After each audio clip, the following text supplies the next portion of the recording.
Well, hey guys, Juju22 here, and it's now time for a throwdown. Wait, did I say it's time?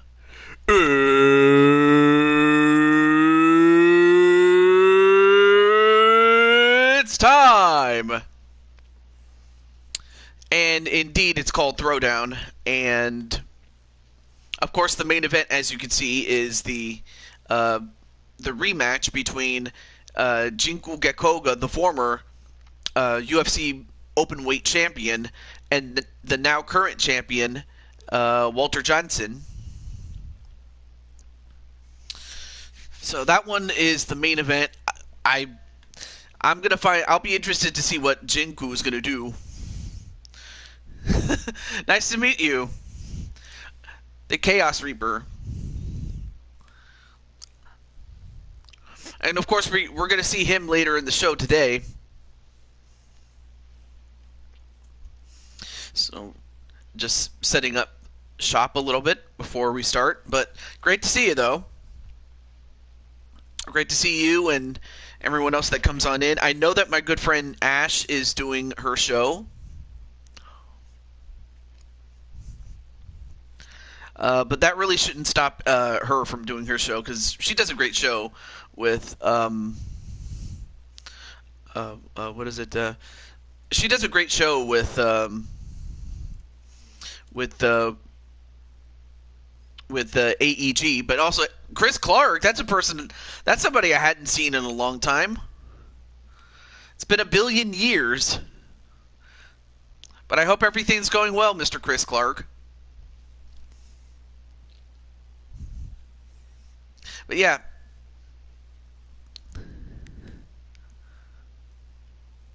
Hope all is well.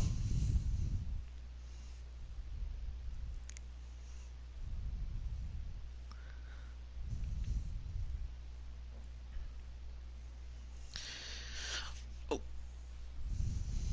And also, hey, Patty. I believe this is your first time on this show, though. Well,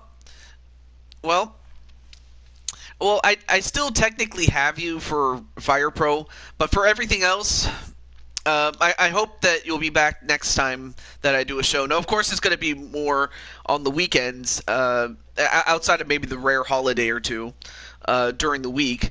So you don't have to worry about the weekdays. It'll just simply be more of weekends here on out. Using real name. Atticus Black. Are you related to Alistair or Malachi Black now? But I am just joking about that last part, though. But in any event, without any further ado, let's get it started. Just warming it up. Also, I'm just going to check my phone every now and then just to see if anyone's trying to call for me. But let's go into it. And Brandon, what's up? I've never watched UFC. Well, I hope you're entertained, because it's a different animal compared to pro wrestling. I will say that. No, lol. Anyway, so we have Super Mario Under and James Gamer.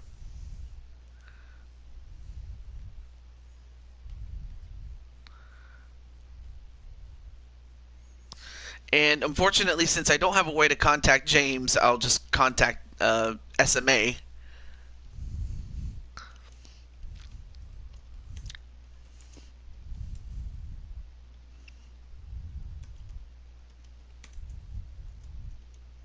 There we go. Alright, let's get to it. Let's start it. Alright, let's see who else we have here. We also have Brandon. Oh yeah, that's right. I said Brandon already, but great to see Brandon.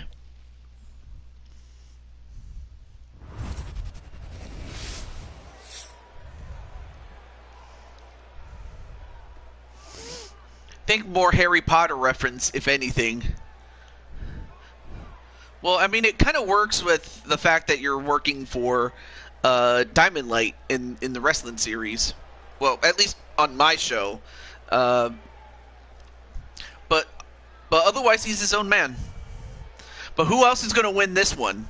Is it going to be Super Mario Under, who is a cross between Mario and Sonic, or James Gamer, the Snakehead? Oh, actually, the Snake Man. Snakehead is kind of something that Radio Rex would say, but I'm not him. Also, there's Crimson Ninja.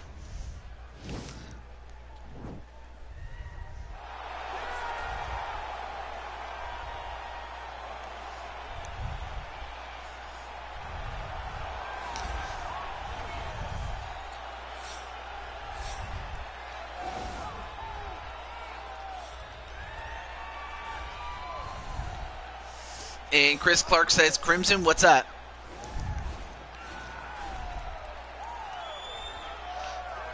So for James Gamer, the young man is 0-1.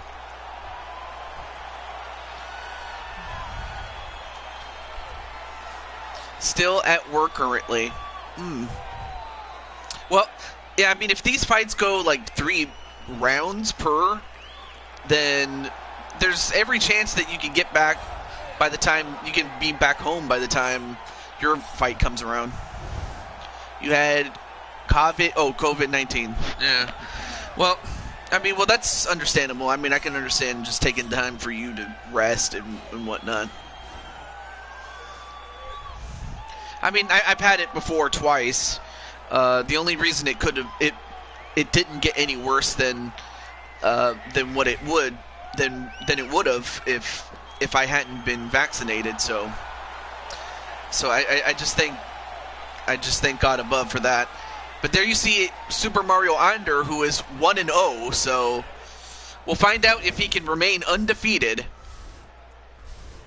And of course, Super Mario Under is fighting at flyweight. So James is a bit taller, has a little bit of weight, and quite a bit of reach on him. Ladies and going into this fight. 3 rounds in the UFC flyweight division. Introducing first, fighting out of the blue corner. This man is a boxer, making his professional debut here tonight. He stands 5 feet 7 inches tall, weighing in at 125 pounds. But anyway, fighting to answer Patty, Nightmare. And now introducing his opponent. Before I get to that, out of the red corner. This man is a boxer, making his professional debut here tonight. He stands 5 feet 4 inches tall, weighing in at 119 pounds. Fighting out of Las Vegas, Nevada, Super. Anyway, as I was about to say, referee in charge, Ben Mergliata. Yes. So it more or less works the same way as the WWE series, but there's so many major differences. Number one, there are no pins in this game, and it's always one-on-one. And I think really the worst part of it is the fact that you can only have 22 created characters, as opposed to like 100 in the WWE games. You know, which is pretty ludicrous if you think about it, because most other sports games you can build up to like 30 or 40 guys or girls. But yeah, in this game it's 22 people.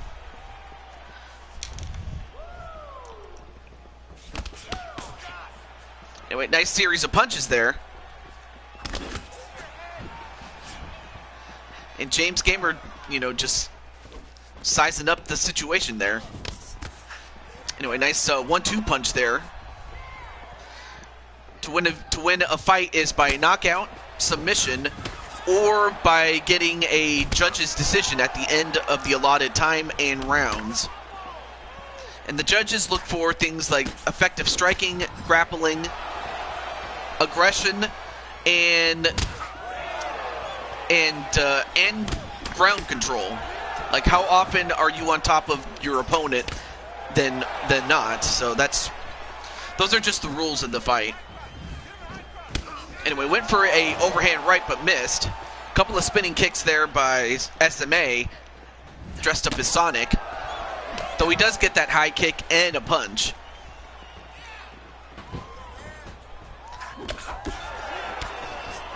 Anyway, nice body punch there by James Gamer.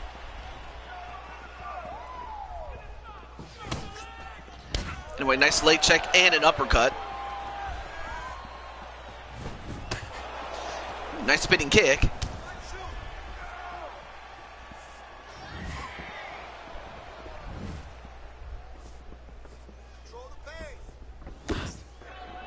And a Superman punch onto James.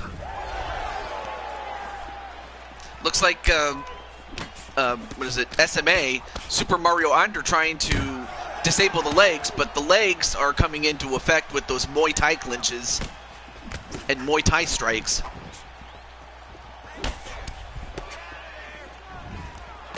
Oh. Hey, how's it going, Walter? I know that you're watching, Ash Princess's stream too. I'm also watching that a little bit as well. But yeah, Walter, you're in the main event tonight, baby. Defending your newly won UFC Openweight Championship. And hey, Jamar, what's up, man?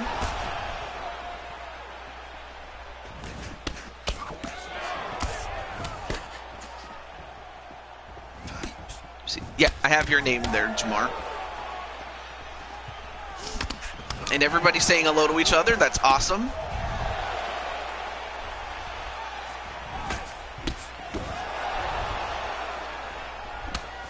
Who is the person with the blue hair? That is Super Mario Under. And basically, as you can see, his gimmick is that of a cross between Sonic the Hedgehog and the mustache of Mario. So he's cosplaying as two people. I don't know why, but hey, that's what he chose. I'm just, it is what it is.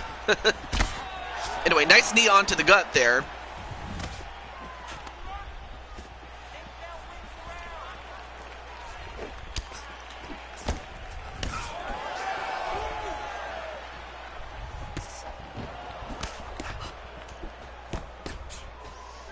Anyway, nice blocking of those punches by James Gamer. That would be the guy with the snake head or the snake mask.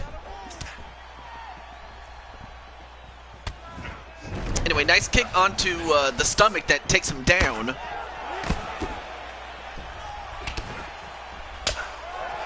Hey, how's it going, Jennifer Richards?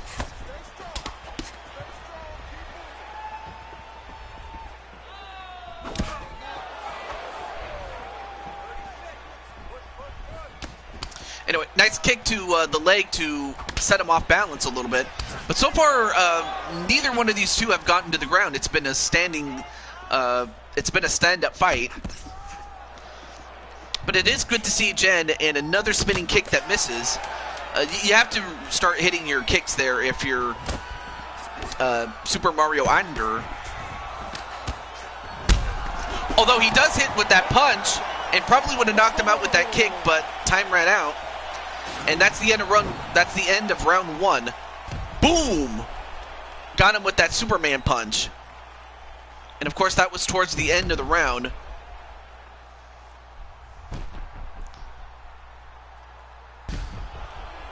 fact, you can even hear it. It kind of sounds like a gunshot.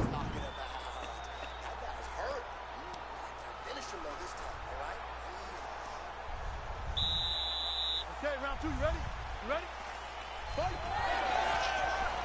All right, back to the fight. And I forgot to mention that each round is, there's 3 rounds, 5 minutes each. Now, nice series of kicks, or punches rather, by Super Mario Under.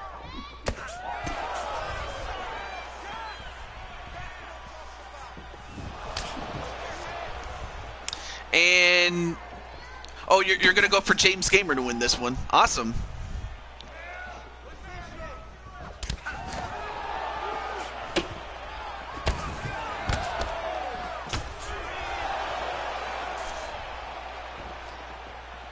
Again, nice stand-up fight, though, for those who like the stand-up game. I mean, it becomes a much different game when the fight goes to the ground. Now grabbing the leg and just punching him up against the wall, or the fence, rather.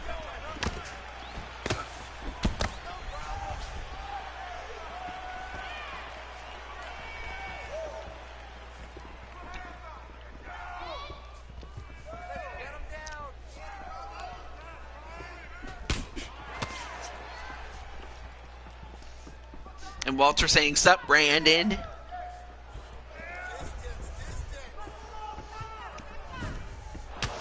Anyway, nice spinning kick there, but didn't connect. And now Super Mario Under starting to leak a little bit. Now gets kicked down to the ground.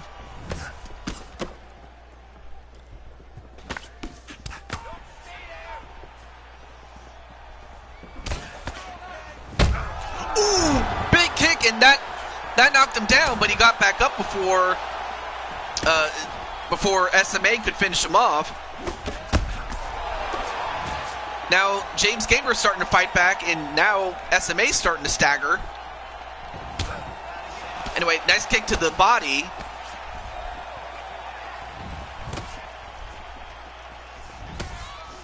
Yeah, y'all hear about the comedian with the hemorrhoids? He was a stand-up guy. Unfortunately, I don't have a laugh track, so there you go.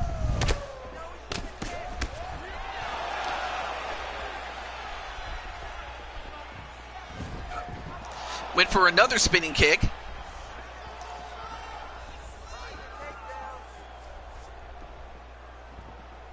Both guys. Whoa, nice flip kick there. Although it is a total Sonic thing to do.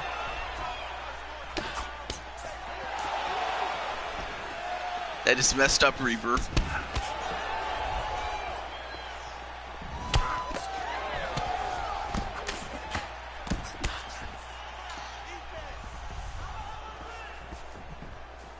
And went for a spinning roundhouse kick, but it didn't connect.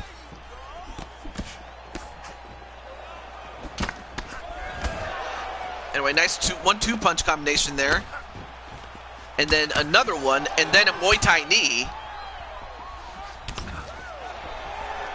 And hey, what's up, Brian LG? Give that comedian some preparation H so he can sit down, Reaper. I mean, what was wrong with preparation A through G, you know?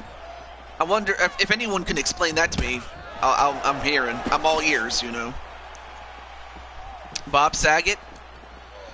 I do miss him, though.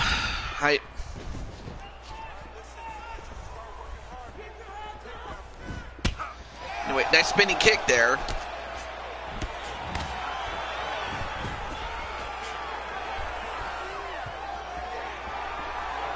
Man, what a fight this has turned into.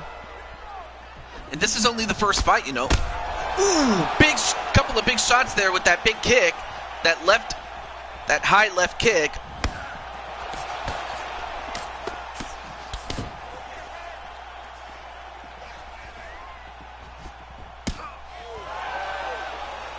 Probably didn't get all of that on that roundhouse kick, however. Preparation H stands for hemorrhoids. Oh. Well, that makes sense now.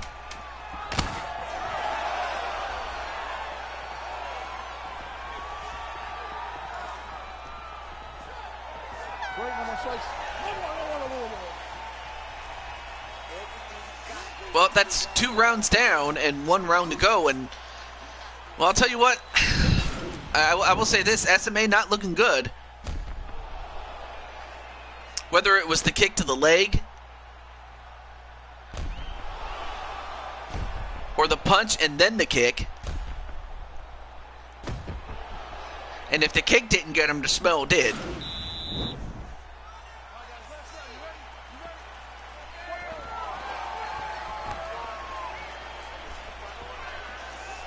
All right, final round, and ooh, big kick onto James Gamer, and now James stunned after getting a high kick onto his head. Oh, and went for a high kick, but ended up getting kicked to the punch there. It's people beating the shit out of each other. Well, that's kind of the point there, Mr. Rockhawk. But good to see, though. That's another guy you guys could check out, Rockhawk64.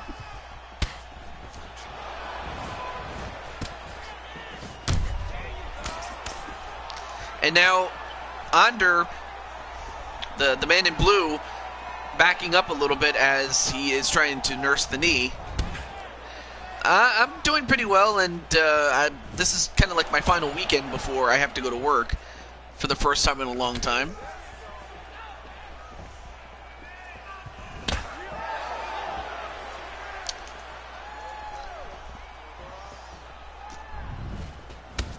Anyway, nice spinning kick, and another one to the leg of James Gamer.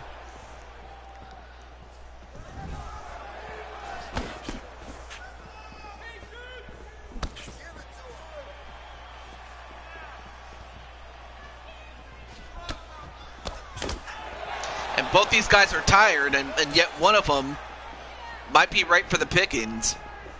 You know, either to get knocked out or get choked out somehow.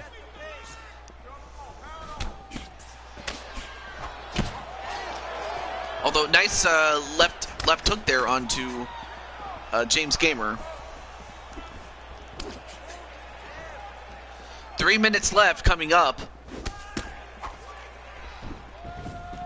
Oh, went for a high kick, but decided to not throw it.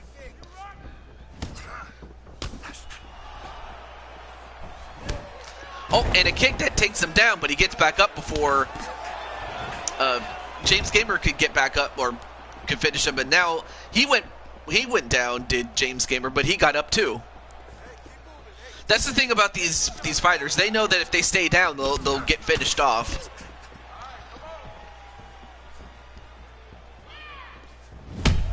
Oh, and a spinning kick, and he got all of it, and now he goes down to the ground. First time the fight has gone to the ground this time around. Oh, but instead, James Gamer gets right up, though, and no, wait.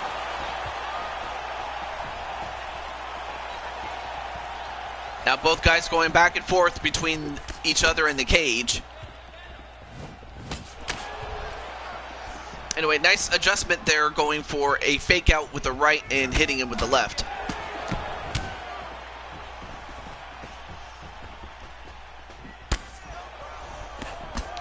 I mean, both these guys are just hitting the hell out of each other, but unable to finish each other off.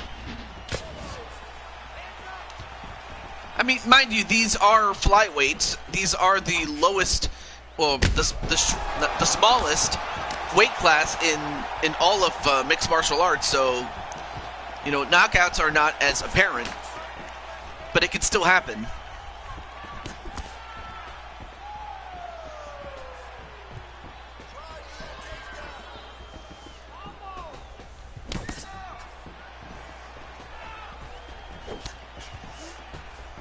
And Jamar is like, can I be a featherweight? Yeah. Of course, my roster is full. But as mentioned earlier, once I get somebody who has no-show 10 times, then a spot will be open. Although, a spinning kick onto James Gamer. Also, hey, what's up, MSW? And of course, MSW, we did have the Super Bowl the other day. Oh, went for a high kick, but missed. Although, now we have 30 minutes, or 30 seconds, excuse me, and we'll find out if someone can get a knockout, or else this fight is going to go down to the decision to the judges. But yeah, you can be a featherweight, Jamar. Hey, TJ, do you have me on this game? Unfortunately not, but only because there's only 22 slots. Like, there's 22 slots as opposed to, like, 100 in the WWE games. I meant to say 30 seconds, not 30 minutes. Anyway, but one heck of a... Alright, let me see. Do I have Jen? I'm just looking for your... There we go. Jen. Okay. I'm going to put your name on the list, though. Jennifer Richards. There you go. Ladies and gentlemen, after 3 rounds, we go so to the judges' when the time does come that I have to replace somebody on the roster, I will let you guys know. But the winner by unanimous decision is Super Mario Under. He did just enough to get the win.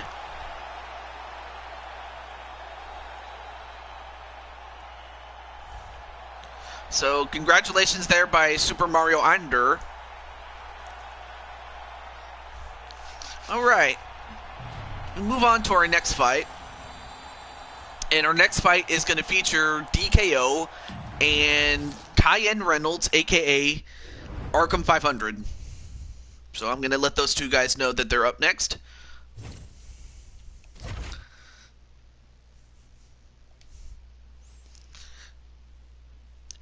But in the interim,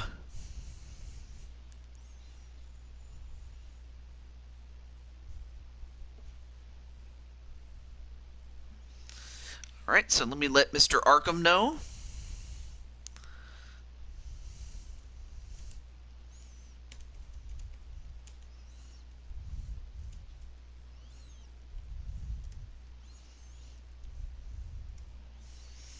All right, and then I'm gonna contact the Kung Fu Cowboy.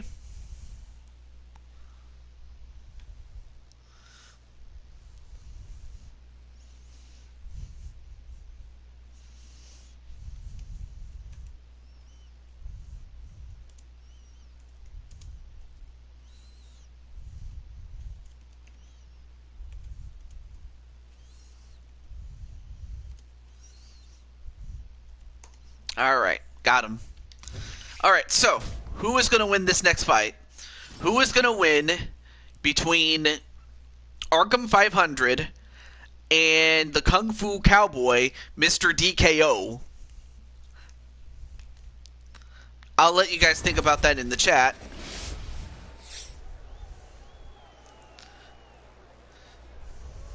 And, oh, James Gamer, what's up? You just missed your fight, man.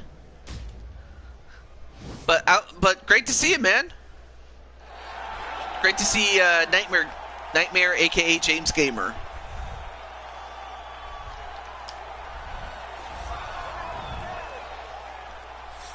But what's up? And as for Cayenne Reynolds, he comes in at an under. Well, I don't want to say anything bad about it, but he does come with a record of 1 win, 5 losses, and it may not look good, but you know, these are top tier talents that he's going up against. You know, he's not going up against a bunch of cans. You know, he is fighting the best of the best. As is this man, who just recently came off a loss against, of all people, the UFC featherweight champion, Jordan Walker. And we'll see him later in the show tonight.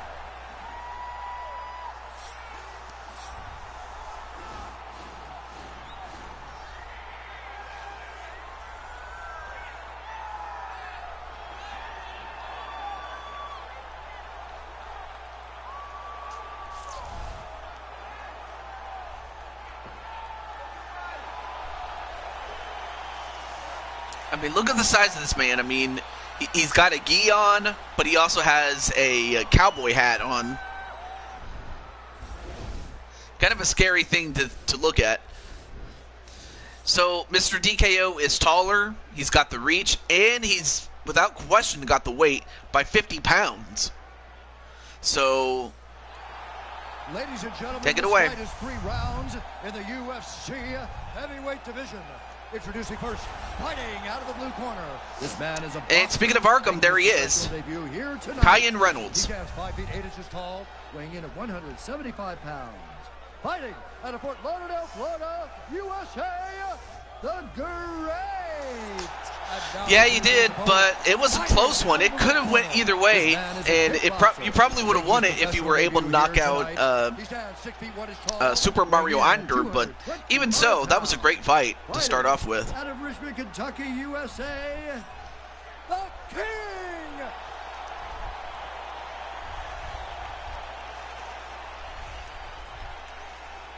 And with the action begins, our referee in charge, Herb Dean. Ready. And of course, DKO doing his best Shawn Michaels impression.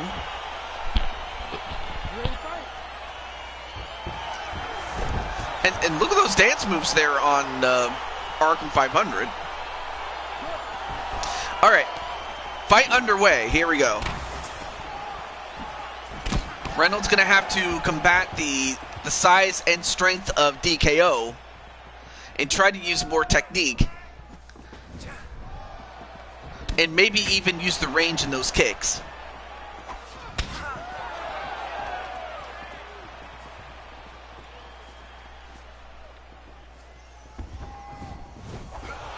Ooh, DKO going for a spinning back fist, but didn't quite get it though.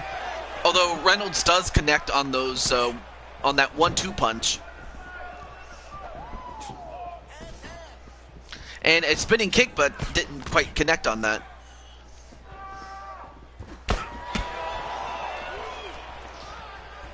Reynolds knowing full well that he cannot go power to power, although he can kick him in the face though.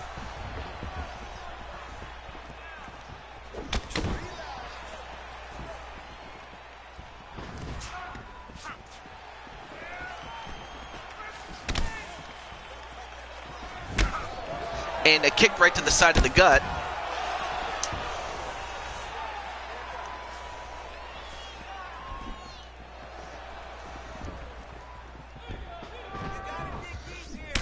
I mean, one thing, if there's one thing that Arkham has to do, he has to hope that DKO, you know, gets tired. He has to hope that DKO gets so tired that he can't fight back. If not, try to get him to the ground and try to get a submission, which is what he was trying to do right there, but yeah, easier said than done.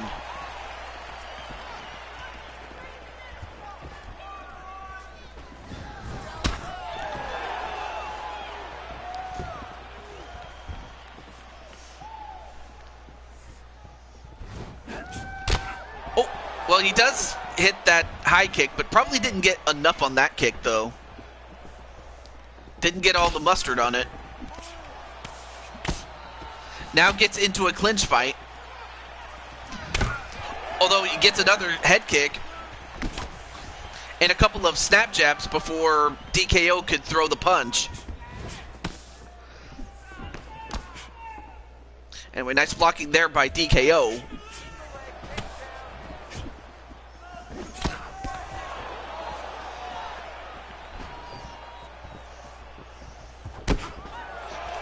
Although he does get a knee for his trouble, then gets kicked in the leg, does DKO. Now in a clinch, and almost right up against the cage. Escaped it, although he gets kicked in the head. Arkham backing up a little bit.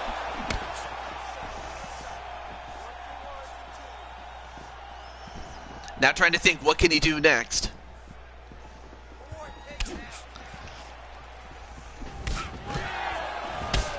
Oh, nice kick to the leg, though, only to get kicked in the leg, does Arkham.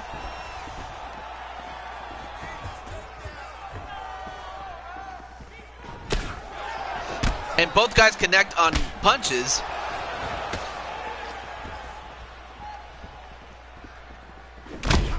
Oh, an overhand right, and that did some damage. Oh, nice leg check there by DKO.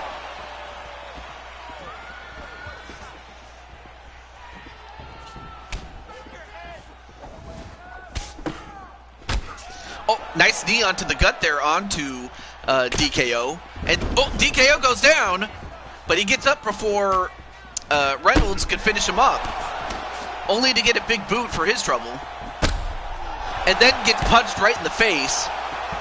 Uh-oh, now in the full mount position. And DKO going to try to finish him off. But if you're DKO, you want to be careful, because the last thing you want to do is try to, you know, run out of gas while on the ground. But he's on top of him. Well, not like that, but you know what I mean. Now in the full mount position. Well, he does push him away and get back on the feet. 15 minutes, or 15 seconds rather, excuse me. Oh. Couple of knees right to the face. 3, 2, 1. That's the end of round 1.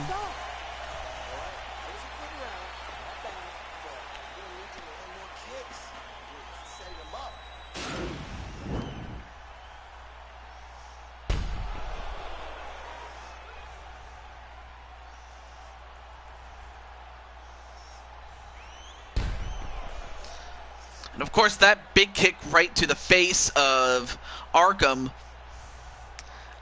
a normal man probably would have went down after getting kicked like that. Ready to fight? Ready. Good. All right, well, let's see what adjustments each man made after that break. Nice gut punch there onto Reynolds. And a snap jab. Or a snap hook.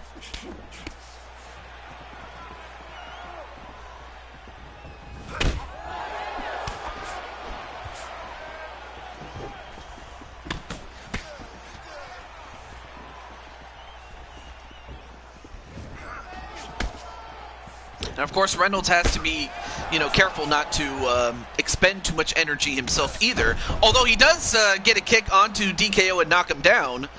I mean, I imagine knockdowns are just as important because, well, never mind. DKO got one of his own.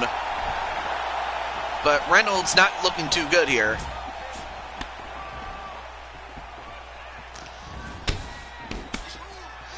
Ooh, nice couple of snap jabs there on Reynolds.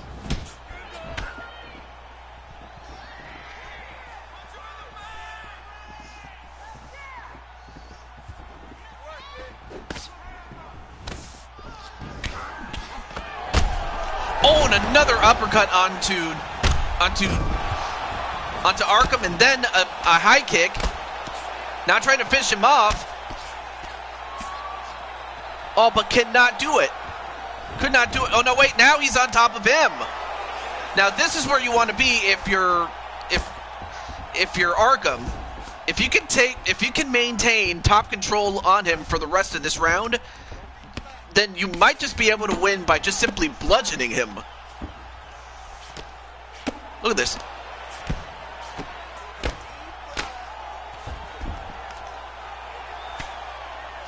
If he can just maintain top control from here on out, then he might just win this round.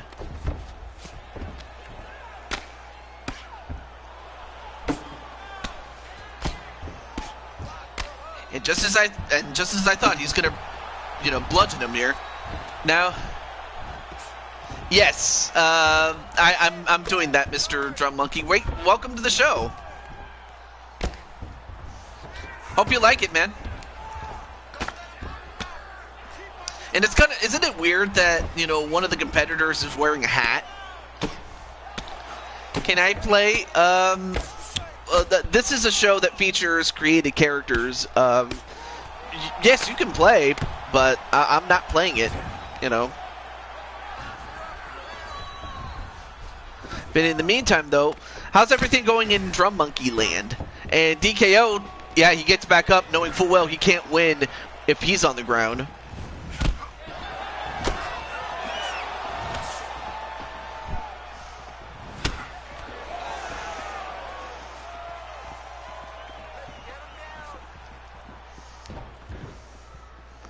Now DKO, of course, being a bit careful, knowing full well that if he makes a mistake, he can get caught.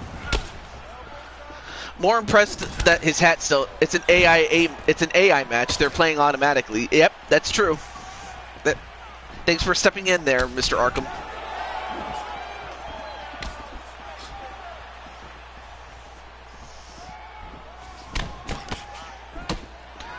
Anyway, nice couple of jabs there, and then a spinning kick right to the stomach of DKO. Although he tries to go for a takedown, only to get kneed right in the face, and he's out.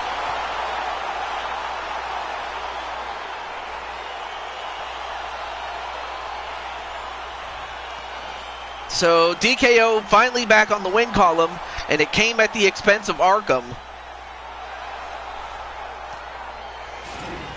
GG indeed. Well, If it's any consolation, at least you won the Super Bowl the other day. Boom!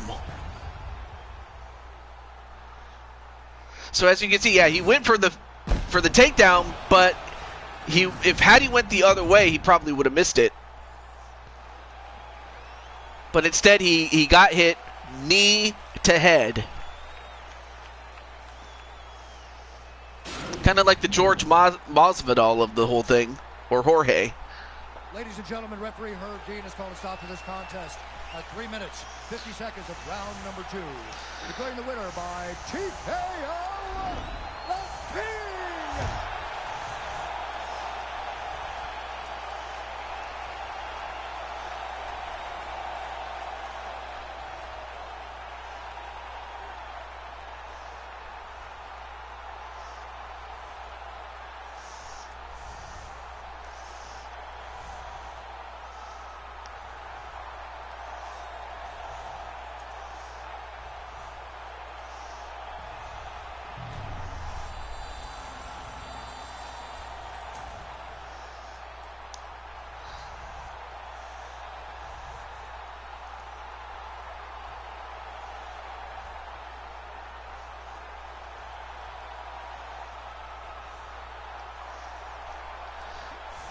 EA Sports, it's in the game. UFC good fighting, yeah.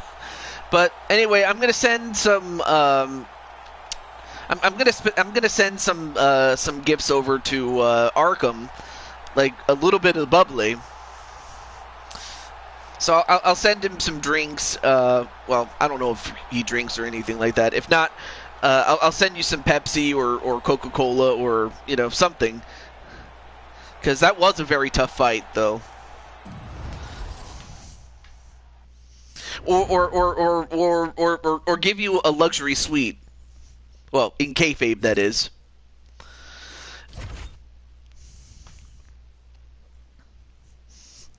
I mean, it's the least I can owe you. Alright, so next one. It's going to be Joker and PPF. Mr. Adams, so let me just... let me get Joker and Adams on there. That match was great. Yeah, great for DKO. Maybe not so much for Arkham, but, there has to be a winner and a loser, unfortunately.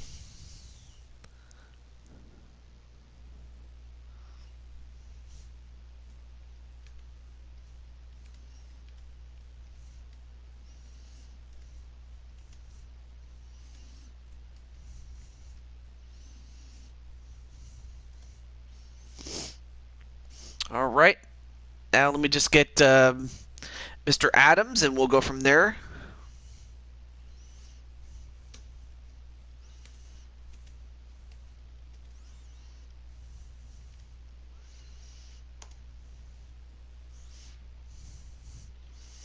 So far, crushing Kelly in what is it? AEG is doing okay. A little roughed up, but it's one of those matches that 1 minute you could be in on top, and then the next minute you could be down and out for a little bit. All right. So Walter is going to go with Adams to win. And Joker is, well, I mean, you have two styles clashing. I mean, you have a kickboxer and a jiu-jitsu fighter, with Adams as the jiu-jitsu fighter. So we'll find out if Joker can stay on the feet, whereas if whether Adams can take the fight on the ground and try to win there. But then again, you never know with these fights. I mean, these, especially the heavyweight division.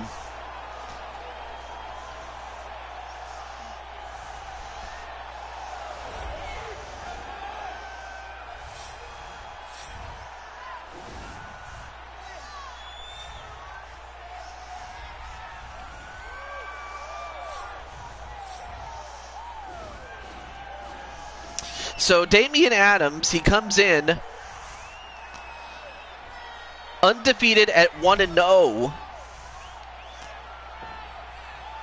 Of course, he did compete here a long time ago. And speaking of Joker, there he is right there. But there's your opponent, Joker. The Fallen Angel. And now, the Joker is here. So there is Drum Monkey's tag team partner.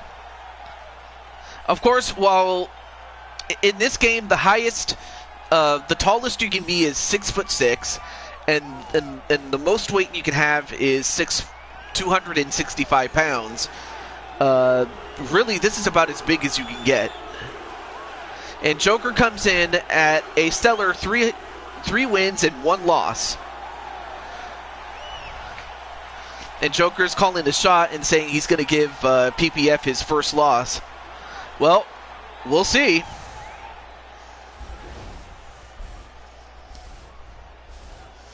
So both men are the same age.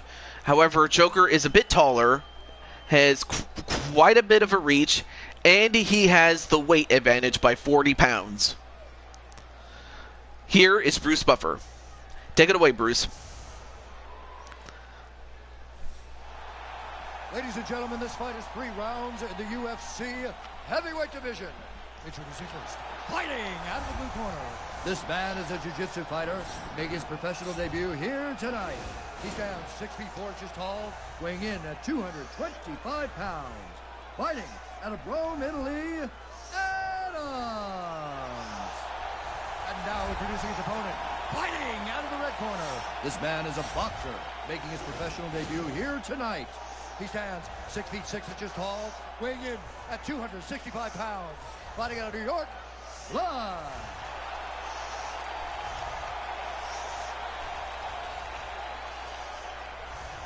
And when the action begins, our referee in charge, Eve Loving. Are you ready? And of course, Joker doing his best Shawn Michaels impression.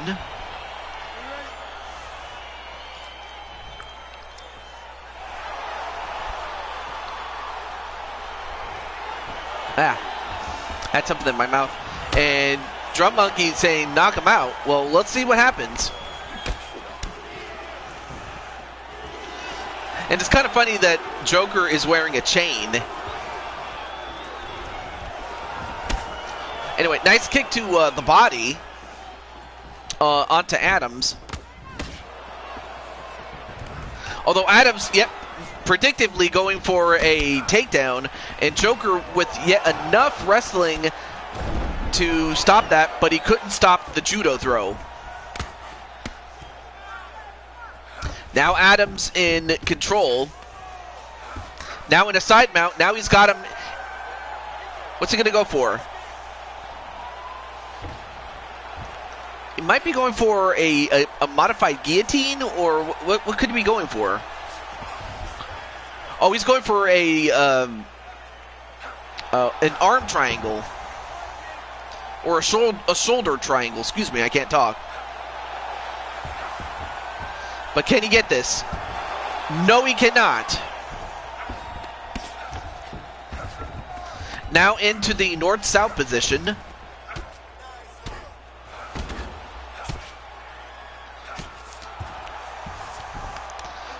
And Damien using that power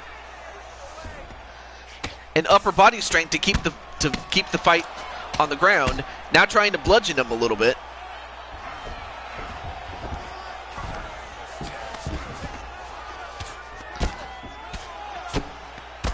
And now Damien just trying to bludgeon him. Much like with what Arkham was trying to do earlier. Although Joker finally got up though. Oh, went for a high kick, but almost let himself open there. Both my brothers do MMA, kickboxing, and BBJ. What's BBJ? I mean, I've heard of BJJ, but not BBJ. What's BBJ? Oh. Anyway, good set of kicks there by both men.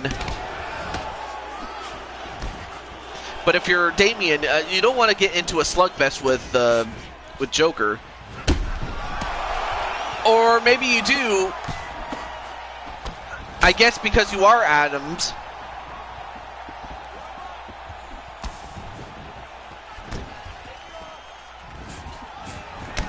I mean, that's a surprise. I didn't think he had the power to, you know, stand toe-to-toe with Joker, but he does, apparently. Oh, you meant BJJ, okay.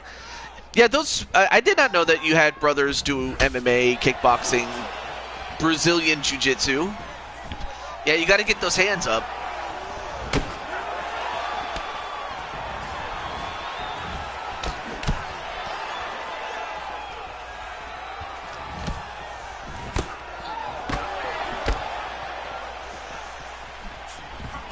And went for another takedown, but this time thwarted.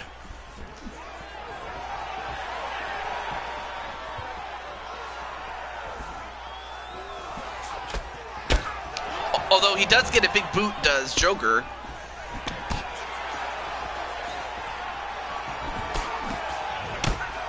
And then a high kick onto Joker. Oh, went for the Amari roll. He's got the Amari roll. And he could go for a leg lock here. Keeps him in shape. Lets out a lot of aggression. He does get a punch off, though.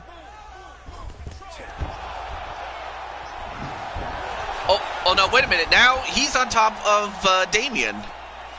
On Adams. And now Joker going to try to finish him off here.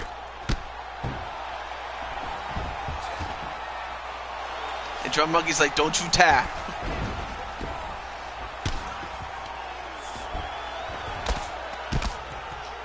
Now in a half guard. Nope, now into a side mount.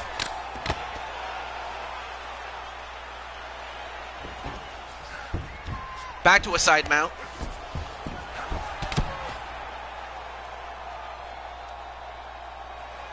Back to a half guard. And, well, now he's got him into a rear naked choke position. Hey, what's up, PPF? And before I can go any further, that's the end of the first round.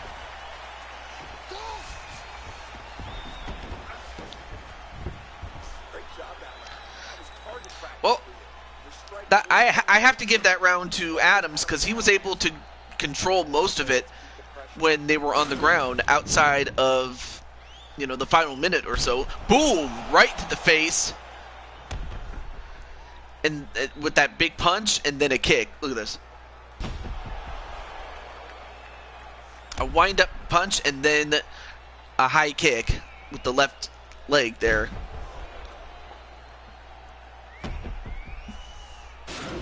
But anyway, great to see PPF here. I mean, these guys are so big. You know, they just make Yves Levine, the referee, look small in comparison.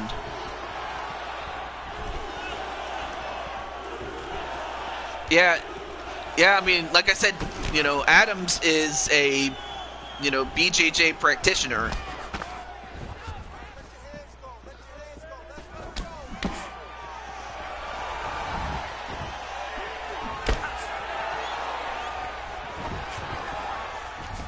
Oh, Adams went for another takedown on Joker, but Joker keeps it standing.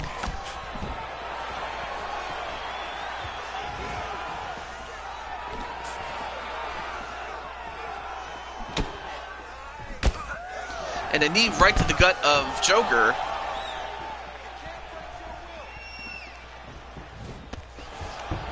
Although Adams, oh no wait. Oh, Joker manages to defend against it and get back up.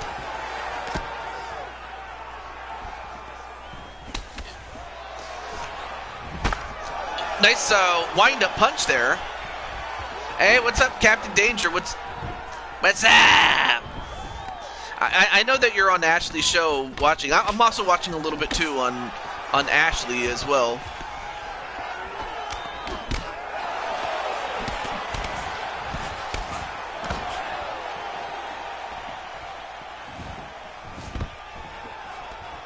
And it looks like, wow, I just noticed that Crushing Kelly won a championship there.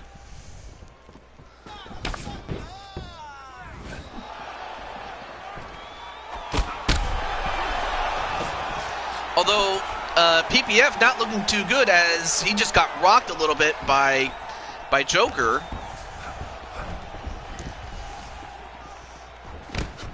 But yeah, I saw what happened with Kelly getting the win. And then a big boot.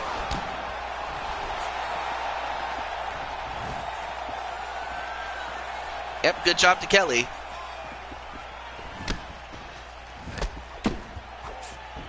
Oh, went for a punch onto the gut, but didn't quite get it. But then connects on a Superman punch. Then a kick to the leg. Went for a... Well, he was trying to go for a takedown, but he couldn't get it. Let me see. Your fight... Let me look back at the fight card. And, wow, down goes PPF. PPF getting staunched a little bit.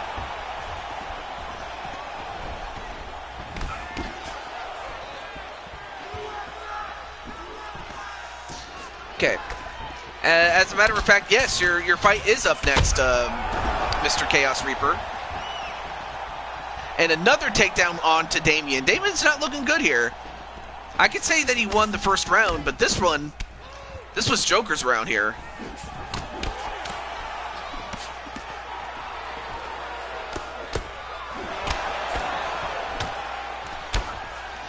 Anyway, nice Muay Thai techniques there by Joker.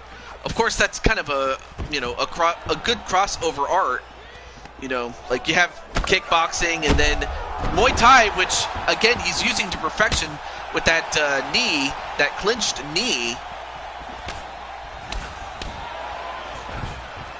Oh, went for another takedown. But Joker with yet enough wrestling, you know, to keep the fight standing up though. Although he does get hit with the flipping kick.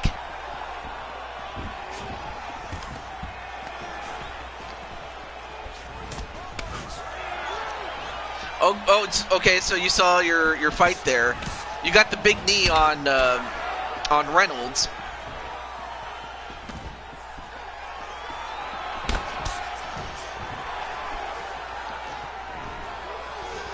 All right, so a little over 30 seconds left. Wow, what a left hook!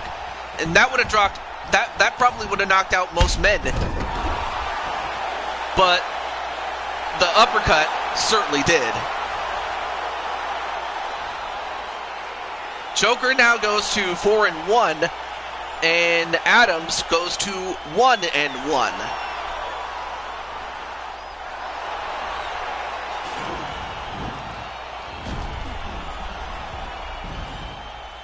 Boom!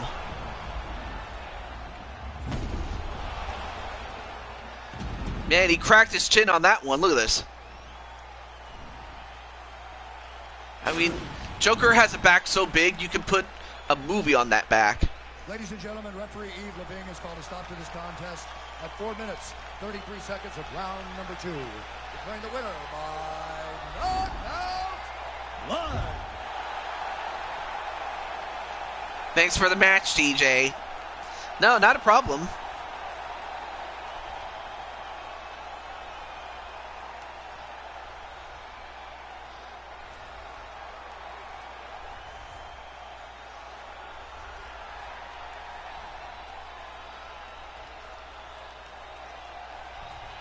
Incredible fight, though. But up next, it is Chaos Reaper and Crimson Ninja, brother versus brother. I know that that Chaos is here. Let me just let the Crimson Ninja know. Wait, you and Adams?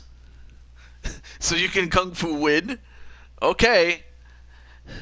But I imagine he's going to be much more up to the task now that he, you know, suffered his first loss. I have to think that he'll be a much more dangerous foe. DKO, you use super glue to hold your hat on. Wow.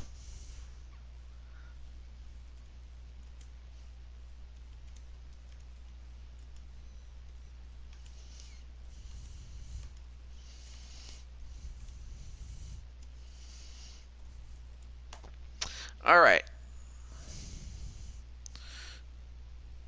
So who is going to win? Is it going to be Crimson Ninja or Chaos Reaper? Let's find out right now.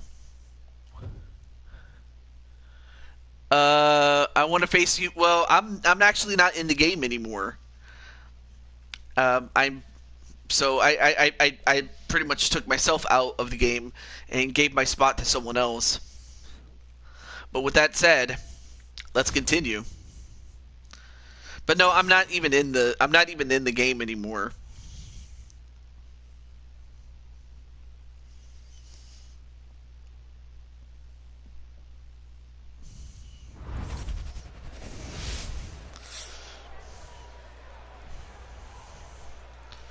All right. Well, this is gonna go for Reaper. I'm surprised because I know that given that this is brother versus brother, most people would probably not even pick a side though. But it is what it is.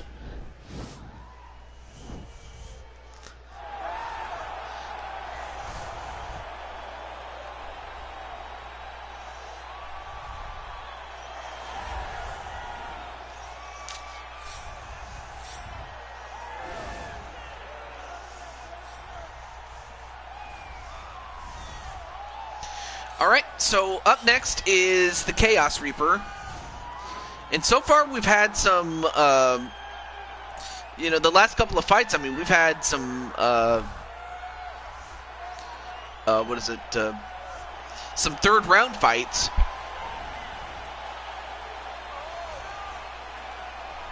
We haven't had a lot of fights that, ended and that the entrances were longer than the fight itself.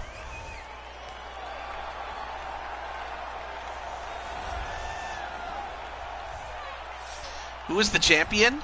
Well, it depends. What division are you referring to?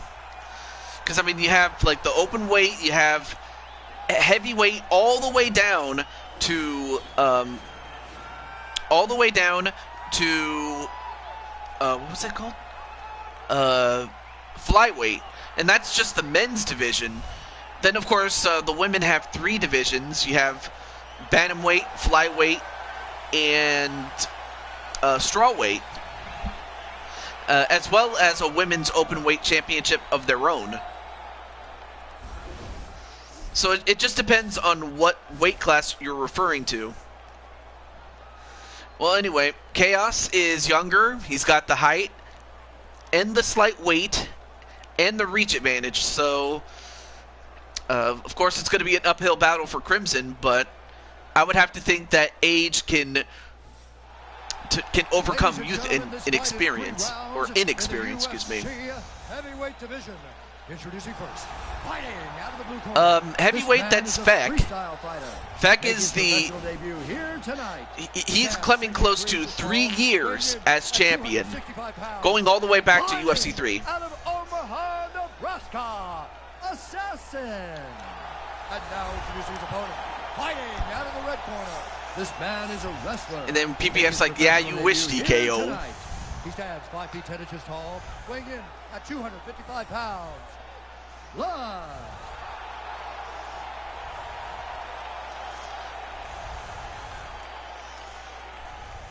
And when the action begins, our referee in charge, Herb Dean. Ready.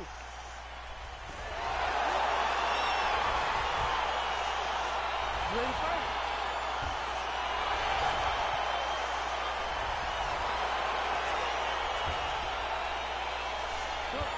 Keep in mind, my only loss is to Feck.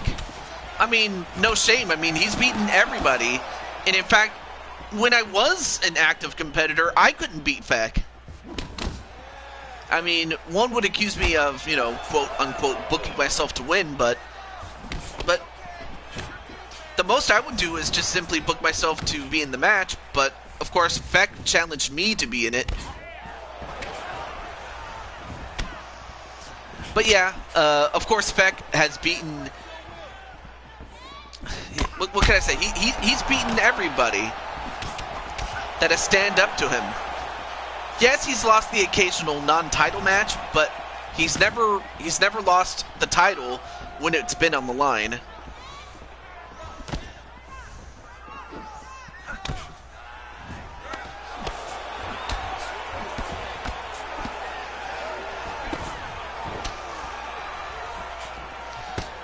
And right now, Ninja, oh, nice takedown, and now he is in the side mount. Feck has never beaten you? Well, we'll see what happens, though, Joker.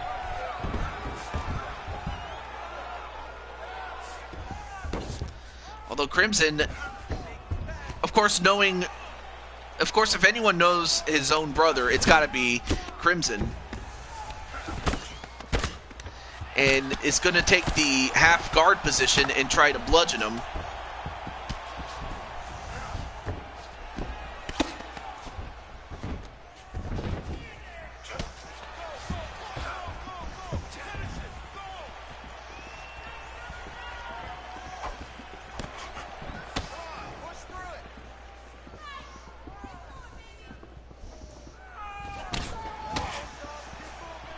And in any event, back to the match, though. I was just leaving a little message there for Ash Princess.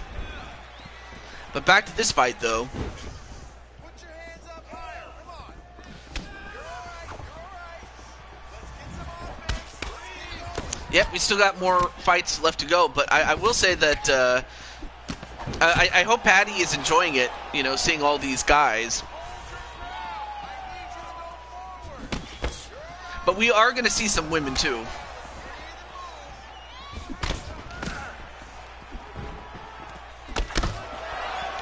And a couple of nice knee onto the face onto Crimson Ninja.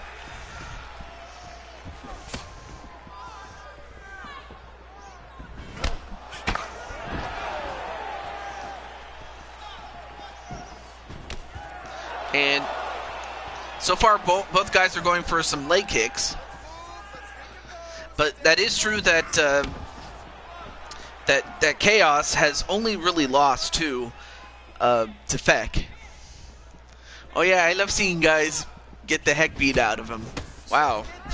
Well, that's very descriptive there.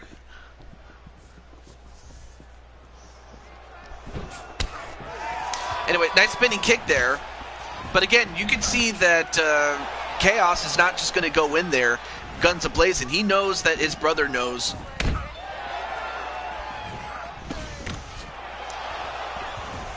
And in fact, it's because of the fact that these two know each other, they're not just going to go guns a-blazing.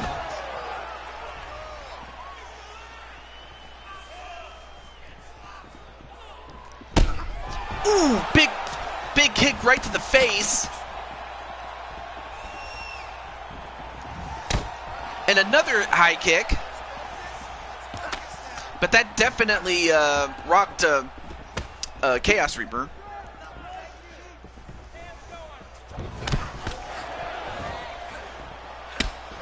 And then a high kick. Patty is crazy. Well, what does that say about you? No. I mean, you are called Joker after all, so I would say that. Some people have called me crazy too, so you know it goes either way.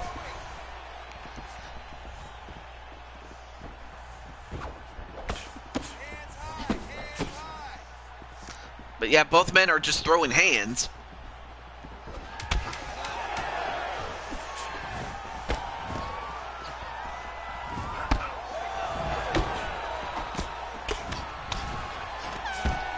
And well,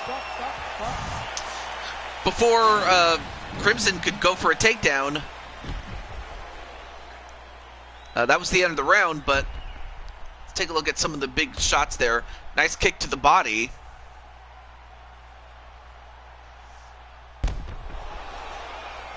Nice spinning back kick onto the stomach.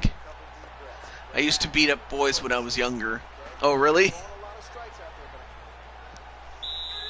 Ready to fight? Ready. Do it.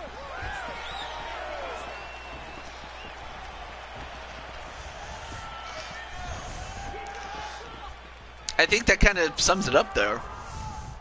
Anyway. And, well, a spinning back kick that this time takes down Ninja, but Ninja gets right back onto the feet.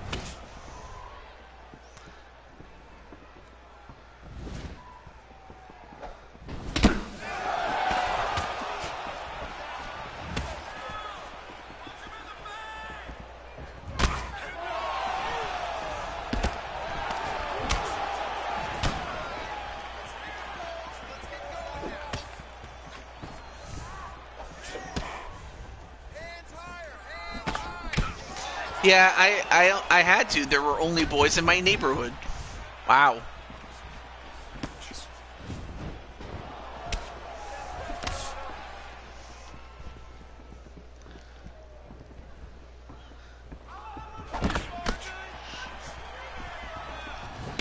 And, oh, went for a clinch. Oh, nice 1-2 punch there onto Crimson, or by Crimson, excuse me.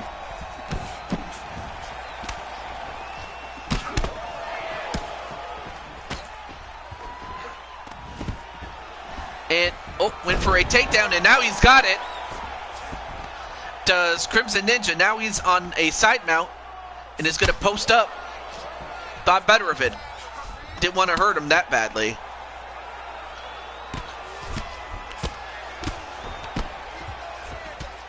Now trying to bludgeon him on top, but then Crimson didn't, or rather his brother, Chaos, gets right back up.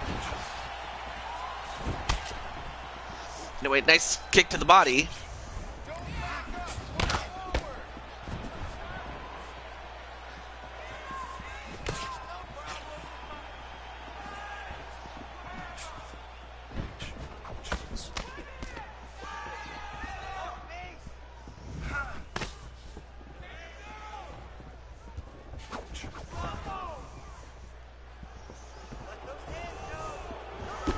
I mean, how did you beat him up? Like, did you knock him out, or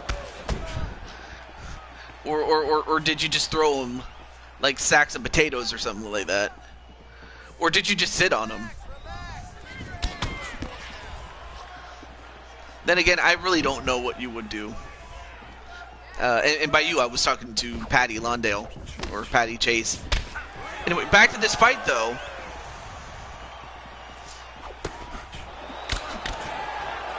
Ooh, nice 1-2 punch there onto Ninja.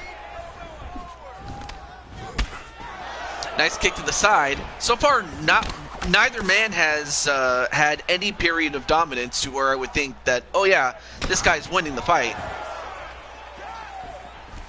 Although, went for a takedown, but he didn't get it.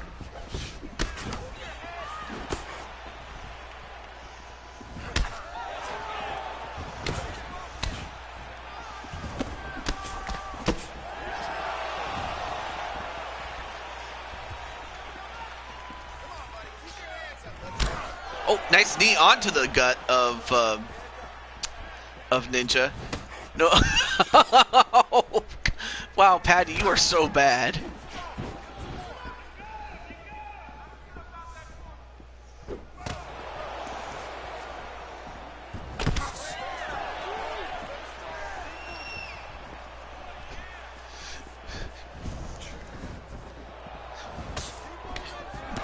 Of course, both guys, like I said, they know each other very well. Oh, nice grab with the foot there, but he couldn't hold on to it very long. But then an uppercut onto Crimson Ninja. He goes down, but gets right back up.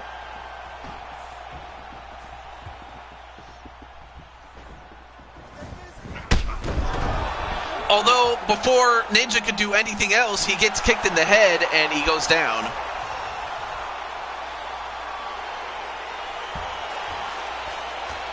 Like the fella once said, ain't that a kick in the head? Maybe not so much for Crimson Ninja as he got kicked in the head. Oh, he made the mistake. He leaned right into the kick, left himself open, and Crimson Ninja got all of that kick and got knocked down and got knocked out. As he goes to 5-5, and Chaos Reaper now goes to 5-1. Oh, okay, that makes sense though.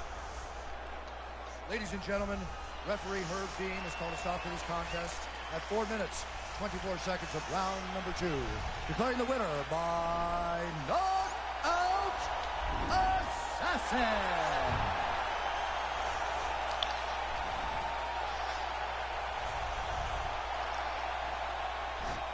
Well, I mean, well, there were times where Crimson, like, he was on top position on Chaos Reaper there.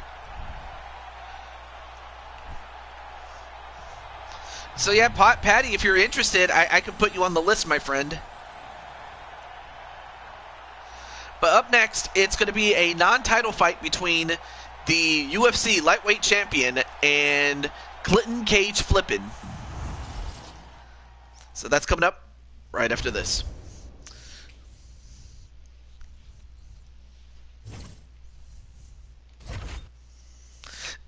Anyway, let me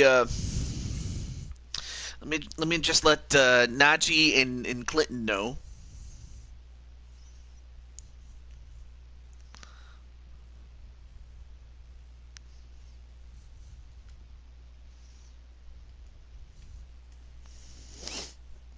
Yeah, this would be fun to do. Yeah, because I know that you can kick people's butts in there. The only bad thing is in this game you can only kick you can only kick other women. I still have to make you on Fire Pro so that way you can kick both women and men in there. Oh yeah, let me just oh yeah, all right. Let me go get those other two guys.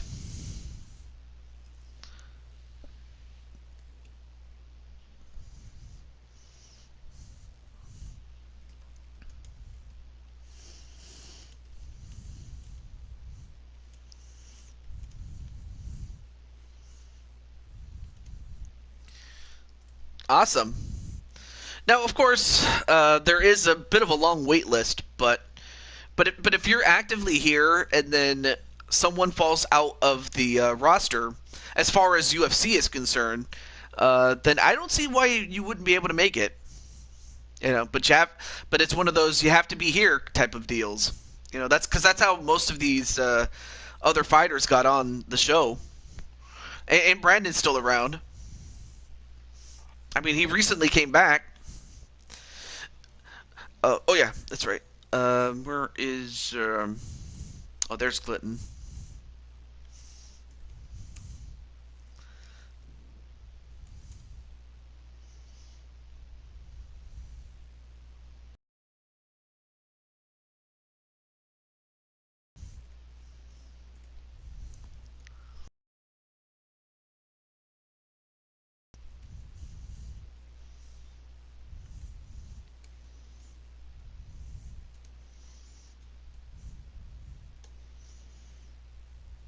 Okay. So, who's it going to be? Will it be Clinton, Cage Flippin', or will it be the UFC lightweight champion, Najee Firefox? Only one way to find out. Both guys have agreed to fight at welterweight, so we'll find out. You know what will happen if Clinton manages to beat the lightweight champion. I should mention that anytime you go up against a lighter weight champion, like if you're a heavy, like let's say you're in the case of Clinton, you're a middleweight, and you beat a lightweight. As a middleweight, then obviously you have to, and if you want to challenge for the lighter weight champion's title, then you have to go down to his natural weight, or if not close enough, so that if you fight him and you beat him again, then you can fight for the championship. So that's kind of how it works with what is it, heavier weight, the heavier weight beating the lightweight champion, or the lighter weight champion, excuse me. That was kind of a mouthful to say, but hopefully that makes sense. But there you see the lightweight champion, Najee Firefox, who is in his second reign, having last defeated Jordan Walker or if actually no, now that I remember, he's a 3-time champion actually, because he won it, then he lost it to Habib. Or no, I'm sorry, I was right the first time, 2nd-time champion, and then Jordan became the lightweight champion, and then Najee beat him, and he's been champion ever since. So Clinton is a bit younger. The height and the reach are the same, but Clinton has the weight advantage. Ladies and gentlemen, this fight is 3 rounds in the UFC welterweight division. Introducing first, fighting out of the blue corner. This man is a freestyle fighter, making his professional debut here tonight. I thought for a moment someone was trying to call for me. At 185 pounds, fighting out of Columbus, Ohio, Vicious. And now introducing his opponent, fighting out of the red corner. This man is a mixed martial artist, making his professional debut here tonight. He stands 5 feet 10 inches tall, weighing in at 150 pounds. Fighting out of Hoboken, New Jersey, the Enforcer.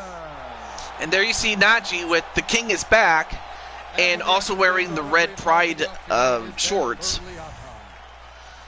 Okay, so 2 people are going for Clinton to win. Doesn't surprise me that Walter's going for Clinton, and the fact that Walter and Najee have fought over the Blue Toad Wrestling World Championship in the 2K series, but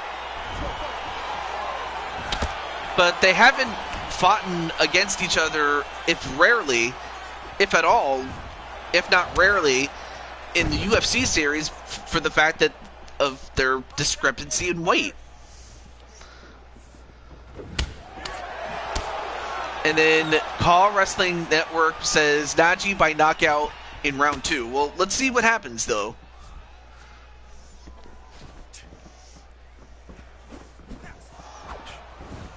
Ooh, trying to go for a knockout already. But Najee has to be careful not to, blow his load, waste his gas. That'd be the worst thing he could do. But he is keeping flipping for, just on his feet there.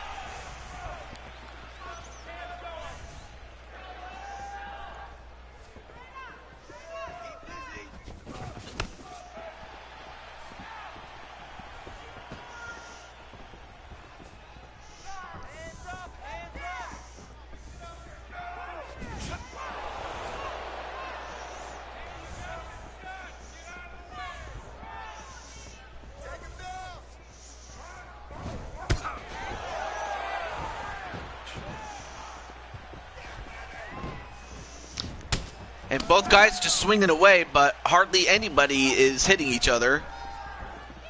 But that could change in the next couple of minutes. Anyway, good kick there onto the body, and a couple of shots with those punches to the body. Then a body shot of his own by Clinton, and a couple of punches to the head. Well blocked there by Najee.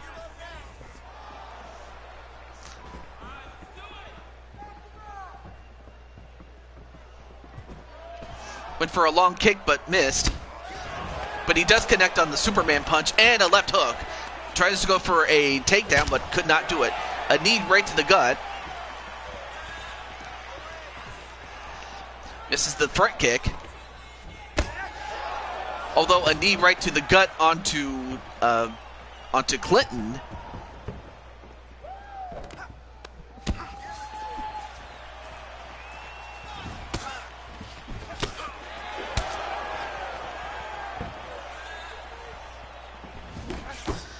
Anyway, nice blocking with those nice block of those punches there by Najee. Najee doing the smart thing, keeping his hands up. Although he didn't keep his hands up with those punches that he just took from Clinton.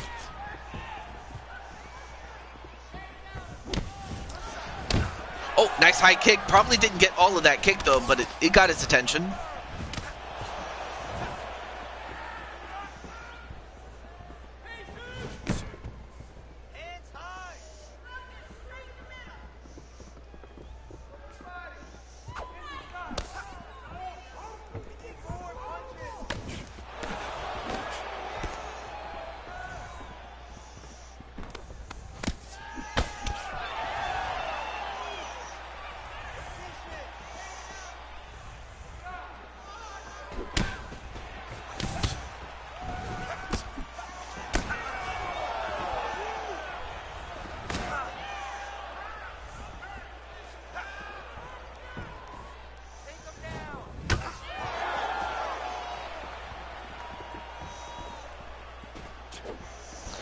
both guys just trading punches and kicks, and so far we haven't had, no one person has dominated this fight for any extended period of time. Anyway, nice Muay Thai clinches with those knees. Then one right back to Clinton. Oh, and Naji for a moment, he was thinking about going for a takedown, but thought better of it. Then a knee right to the gut and a big boot. Again, both guys are the same size and reach. It's just that the weight favors Clinton a little bit.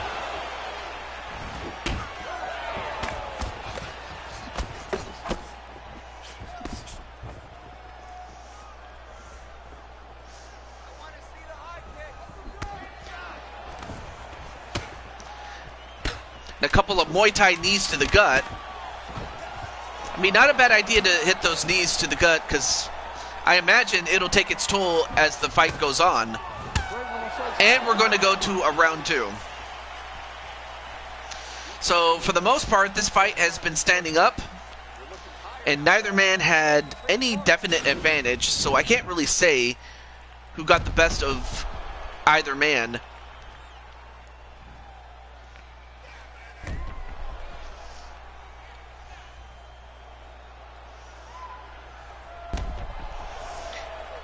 And now, oh, and of course now he's saying that here comes the KO. Well, let's see what happens here. So let's see if it happens. Naji by knockout, round 2. Well, it is round 2.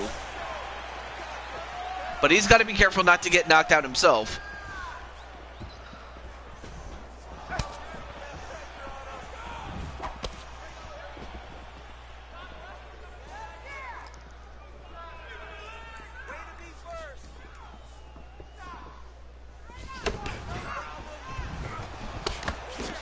And Naji with that miss kicked and left himself open for a little bit.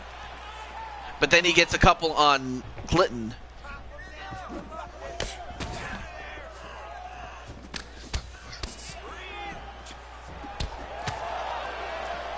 Then a couple of punches right to the gut. And then one right to the head. I have to think that, you know, as this fight progresses, someone is going to crack. Neither man has cracked yet, but although I think that might have done it, as Clinton just, with that spinning kick, got him straight into the head, and that might have knocked out a normal man, but Naji is no normal man. So Naji's got to be careful not to take that kind of shot again to the face.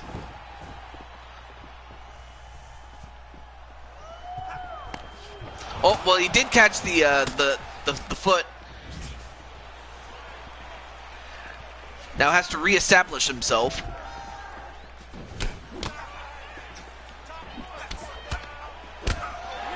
And then a knee right to the gut.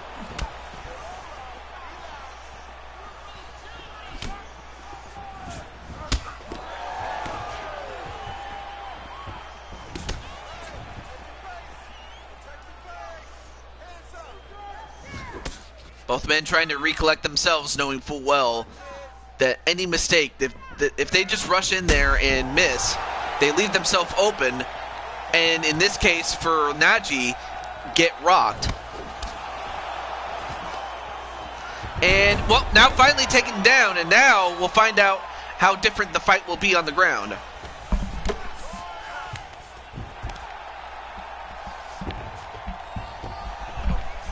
For a moment I thought, again, I'm just listening out in case someone's trying to call for me. Alright, so now both men are on the ground. Now in a full mount is Clinton. Now transitions into a half guard. Now back into the full guard. Alright, now both men back up. So you got to see a little bit of groundwork by both men. And, well, nice breaking the clinch, and now a couple of knees onto Clinton. Up against the cage now, both men back away.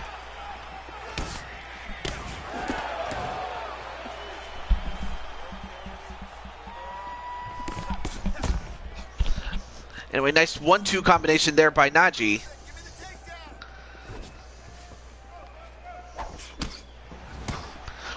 for a high kick, but well blocked by Clinton.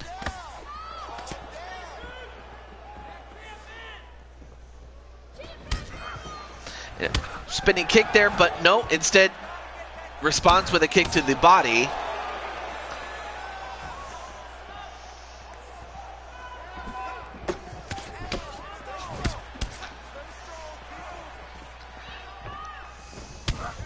And nice kick to the body, and now goes for the clinch, but you know, doing the smart thing, but not by you know, rushing in, backing off when he absolutely needs to, and counter punching. And another good counter punch there by Naji. And then, ooh, got him flush on the face again, did Clinton.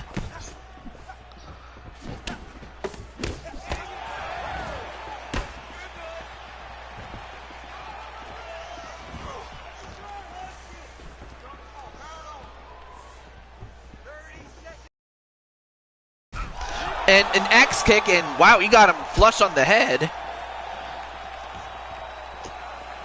Did Clinton. Now Clinton trying to charge in. And a kick that knocks him down. Oh! That probably would have knocked him out had he gotten up a bit quicker, did Naji. And now 5 seconds. And we're going to go to a round 2, so well, so much for the prediction of Naji winning it in round 2 with a knockout. But there were certainly times when I thought that Clinton probably could have won it in the second round by knockout himself. I have to think that he might have won the second round. You disappoint me, Naji. You're fired. What? Well, what are you talking about?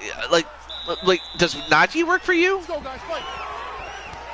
Or at least, you know, because I don't recall him ever, you know, working for you guys, or unless he didn't tell me.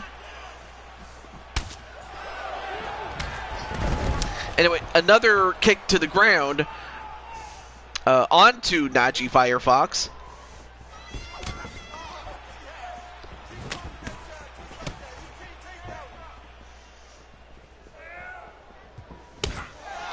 Although he does connect with that high kick, that high front kick.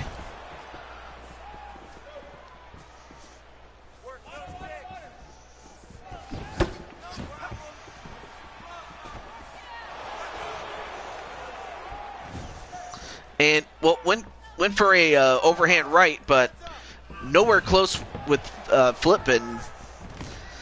You know, you don't want to throw those overhand rights, because if you miss, there's a good chance that you can get counter-punched or counter-kicked in the face. Pick your poison. Well, he got him flush in the face this time, but then caught by the leg, and now punching him, then lets him go. Does Naji.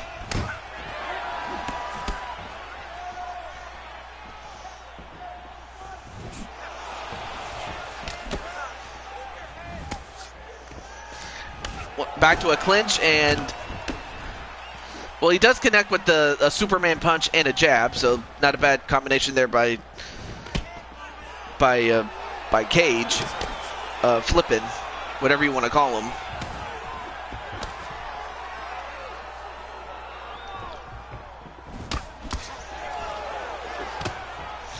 And now, tried to go for another set of Muay Thai knees, but didn't quite get it, though. I mean, both these guys are just beating the hell out of each other. And outside of a couple of spells where either man could get, you know, the other rocked, it hasn't been a sustained period of dominance. Although that might change now that Clinton just got a knockdown, and an emphatic one at that. Well, now if you're Naji, you might want to try to get a knockdown of your own, if not try to knock him out. And in fact, if I'm not mistaken, he could be losing on the scorecard, so you might want to try to knock him out here. and he's got 2 minutes and 15 seconds and counting to do it.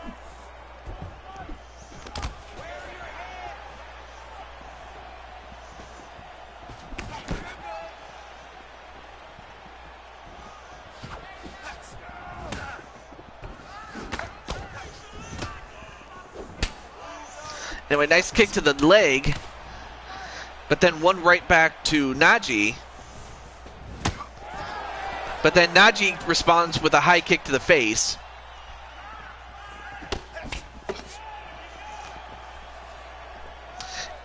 I mean, not a bad idea to go to the body for either man.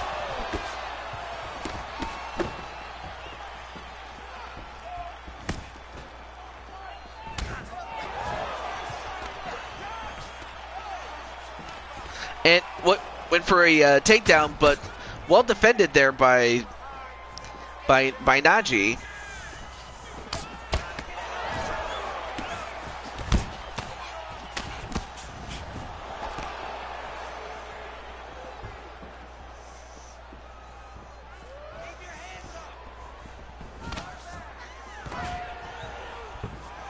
Oh, went for now is going for a grapple from behind, but could not get him down. Could Naji?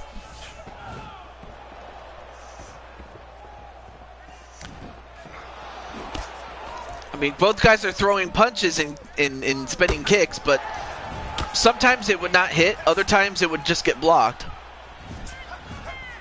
But I have to think that Clinton, for the most part, is leading in the scorecard, so Naji's going to have to come up with something big, especially now that he just got smashed a little bit.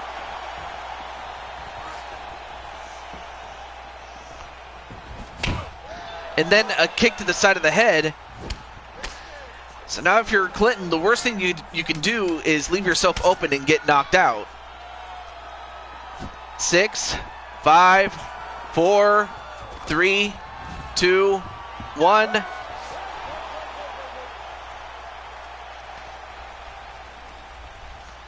Hey, what's up, Pose? And wow, what a fight that was.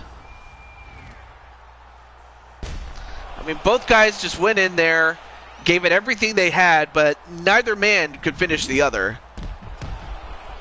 There's Cat Jose.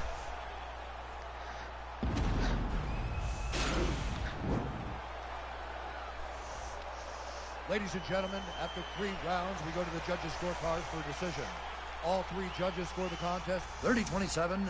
Declare the winner by Yep, just as I thought. Just as I thought. Clinton won. And it turns out he won all 3 rounds, not just with one, but with all 3 judges, as Clinton gets the decision and gets the win. And for Clinton, he now improves to 5 wins, 9 losses.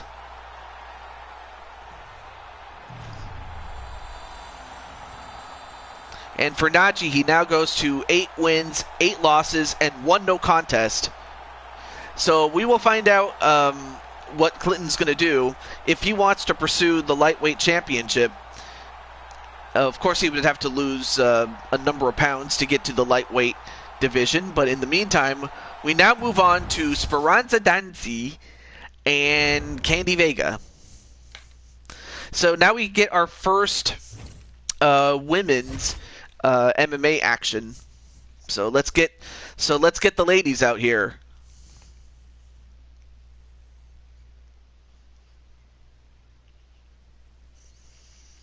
All right, so I'm just going to contact Spironza and well, rather Spironza's creator and Candy Vega's creator as well.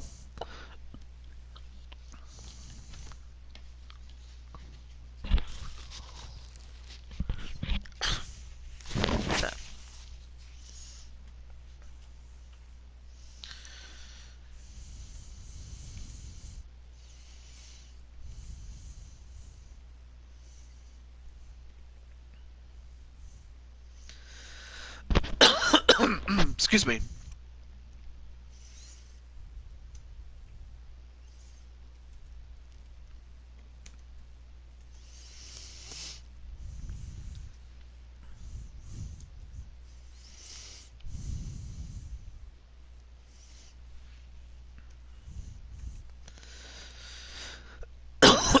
Excuse me.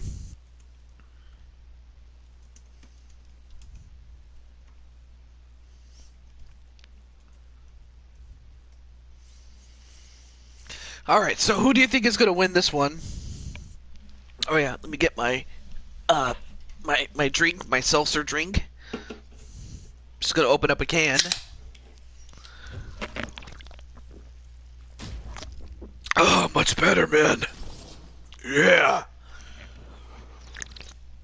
Oh yeah. That's some good stuff, man.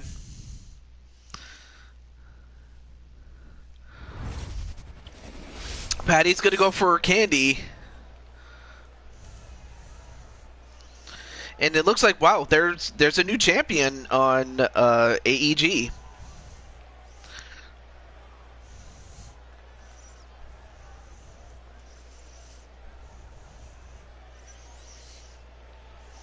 All right, so Patty says candy. And, of course, the other person with, well, Candy's the one with the blue hair. And Danzi is the one with the short pink hair. So let's find out who will win. As Joker's also going to go for Candy to win.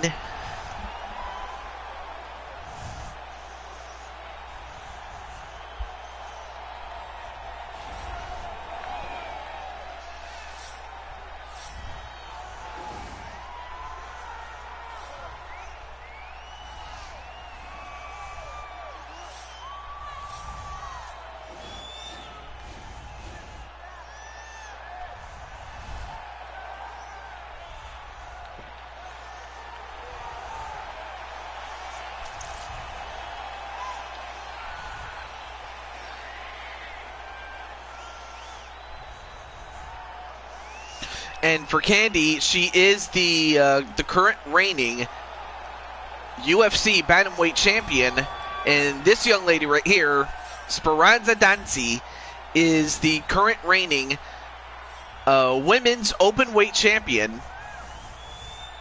We will see the men's title defended in the main event, but right here we have Spironza Danzi. And the last time that she was, that we saw her, she was featured against another champion in the flyweight champion, Crushing Kelly, who we will see defend the championship later on. So this one is a champion versus champion match. So it's really just to find out who is the better champion between the two. Spironza is a bit younger. However, Candy has the slight height and reach and a definite weight advantage of 20 pounds. But of course, that has never stopped Spironza Danzi from winning, as Spironza has only lost twice. Ladies and gentlemen, this fight is 3 rounds in the UFC bantamweight division. Introducing first, fighting out of the blue corner. This woman is a mixed martial artist making her professional debut here tonight. She stands 5 feet 6 inches tall, weighing in at 135 pounds. Fighting out of Gaffney, South Carolina, Bazooka. And now introducing her opponent, fighting out of the red corner.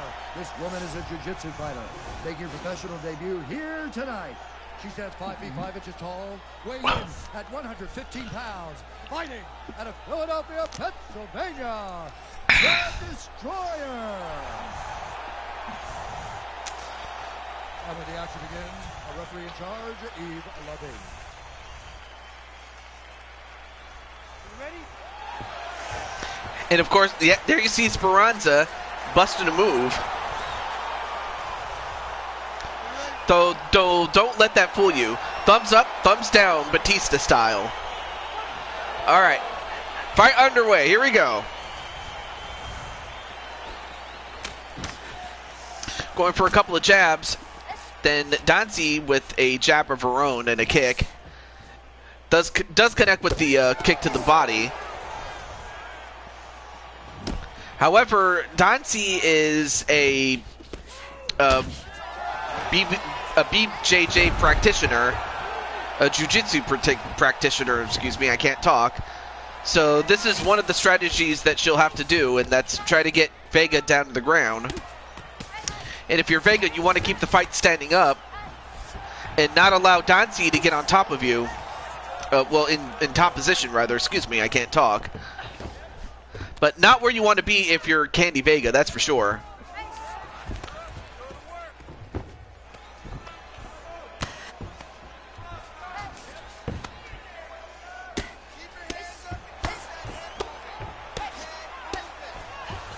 And right now, Danzi just bludgeoning Candy Vega. I mean, she could do this all night if she wants to, but... Oh, now she might go for a submission, and there she goes. Immediately going for an armbar.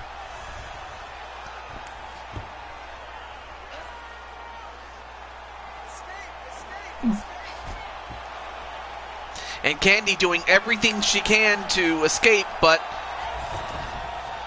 easier said than done, I will say.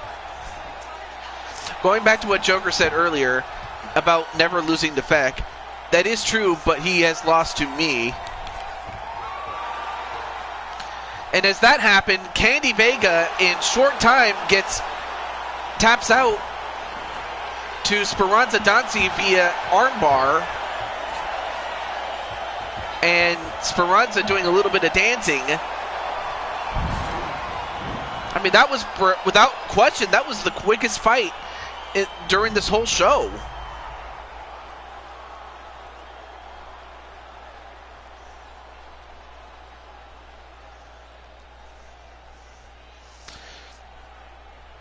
I remember your Jackbox streams. Oh. I think I remember you. Lefty memes. Though I have to imagine Candy's not going to be too happy about this. 1 minute, 48 seconds of the very first round. Declaring the winner by tap out due to an armbar, the Destroyer.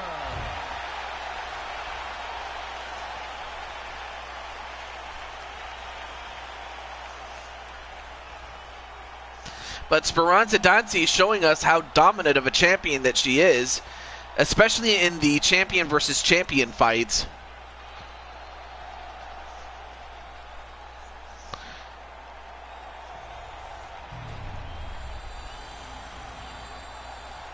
Well, up next is Jordan Walker and the former UFC openweight champion, Captain Danger, and they're up next. Yeah, I have to imagine Candy's going to be very upset. I mean, she did not that long ago. I mean, last show she did beat Jane Voorhees, someone who she was having trouble beating. But oh, there you are, Captain Danger. I was just about to call for you. Your fight's up next. And since I can't contact Walker, well, and of course Captain Danger is Nah, not really. I mean, of course, like I said, Spironza's only lost twice. Alright, so, of course, Captain Danger naturally going to go for himself to win. Of course, Captain Danger has to be careful as Jordan Walker came off of a victory against Mr. DKO, in which he was able to knock out DKO, establishing himself as a giant killer. But can he do the same thing to Captain Danger? Well, let's fight. I bet you were waiting for me to spout about how she didn't deserve that win. That ain't what I'ma do. Well, I mean, I'm proud of you, of course. Gotta go, TJ. Good show. Shared, left a like. Well, not a problem, PPF. I appreciate you staying as for long as you could.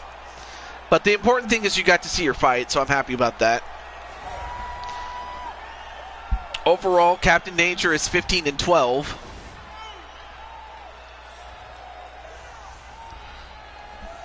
(15 wins, 12 losses), and as I mentioned before, he is a former openweight champion.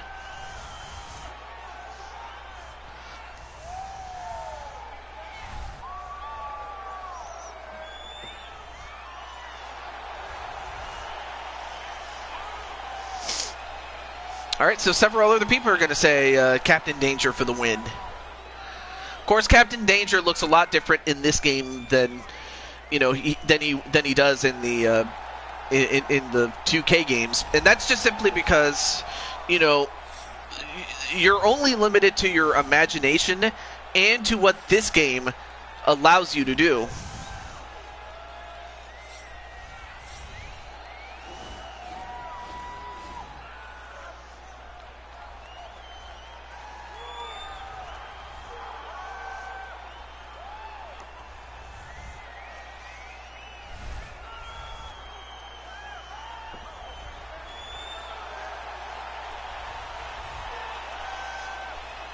And of course, Captain saying, "What's up, Wally and Candy?"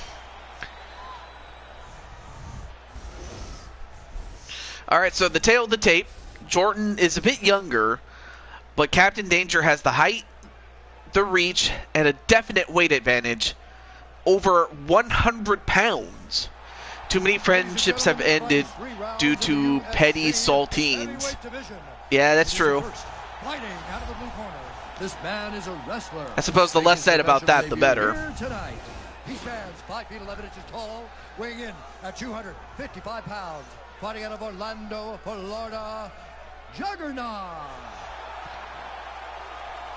And now introducing his opponent, fighting out of the red corner. This man is a kickboxer, making his professional debut here tonight. He stands 5 feet 7 inches tall, weighing in at 145 pounds. Fighting out of Chicago, Illinois, Walker. So, as I said, Jordan Walker is coming off a victory over Mr. DKO, the same guy that you saw early in the show. Referee in charge, Herb Dean. Ready.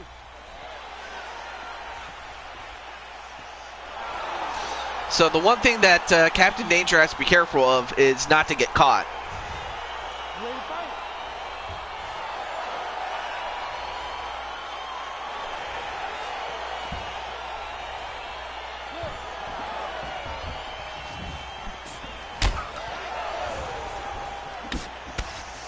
And Walker already going right up to Captain Danger, and Danger was trying to go for a side kick, but didn't quite get it on Walker, though. Which is why I ain't taking it heavily. I'm tired of seeing friendships end over stupid crap like a one-off match. Yeah. I mean, I still get a kick out of Danger Vega, or not Danger Vega, excuse me. Well, I mean, well, that was the team between Lady Danger and you, but I meant, what is it? Not Danger Vega. I was trying to think of, oh, Wonder Vega. That's it, Wonder Vega. Where you dressed up as Wonder Woman. I still remember that one time where you whipped somebody across the ring from the other side on the outside. And right now, Walker just getting smashed over the face with those big punches, with those rock-like hands that Captain Danger has.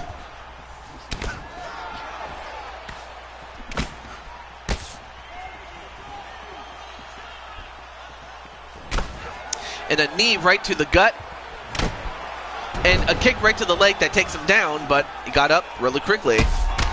Oh, and got up really quickly to knock down Captain Danger. Wow, did business just pick up?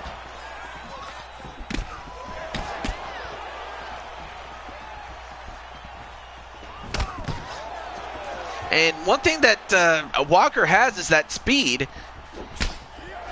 And then, as well as the fact that he can kick with those feet. And if the kick didn't get you, the smell will. Yeah, like you were dressed as Wonder Woman, remember?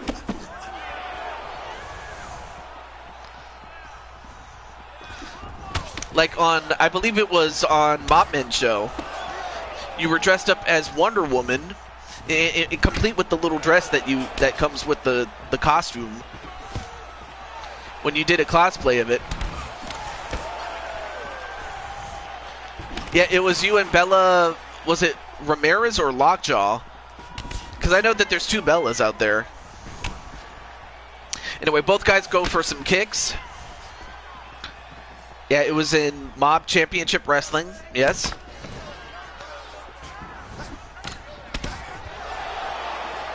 Same person. Oh, so they changed their name to Lockjaw.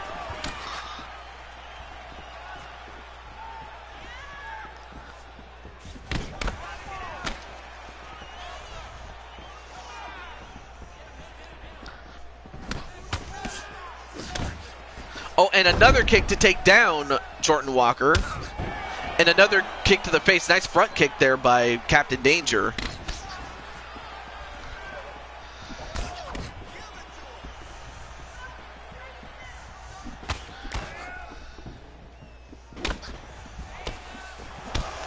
Oh, anyway, nice counter punching there. First a punch to the gut, and then a punch right to the face of Captain Danger. I'm a minute 8 seconds behind. Oh, you might want to refresh. Because usually when that happens, then yeah, you have to refresh. But I just figured just to let you know.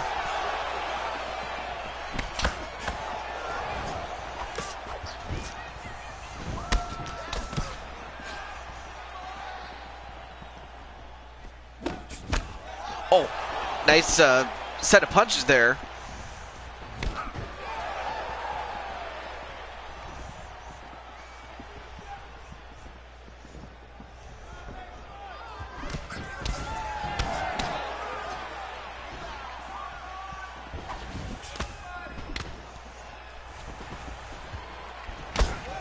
And an nice up kick there onto Captain Danger. Captain Danger, of course, has to contend with the hand speed, the kick speed.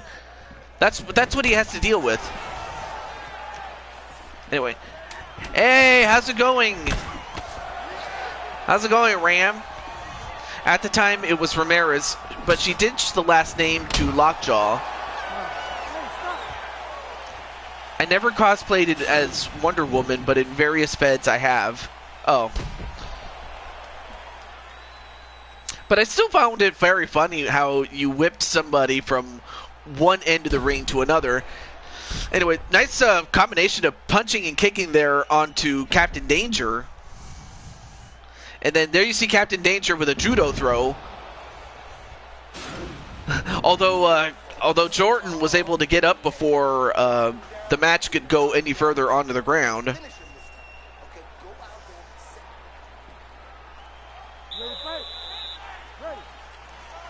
After my third COVID jab. Anyway.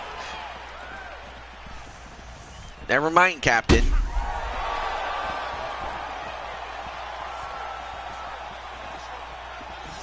Yeah, it won a Slammy in MCW. Oh. See, that's probably how I heard about it, because I do remember it was saved in the archives.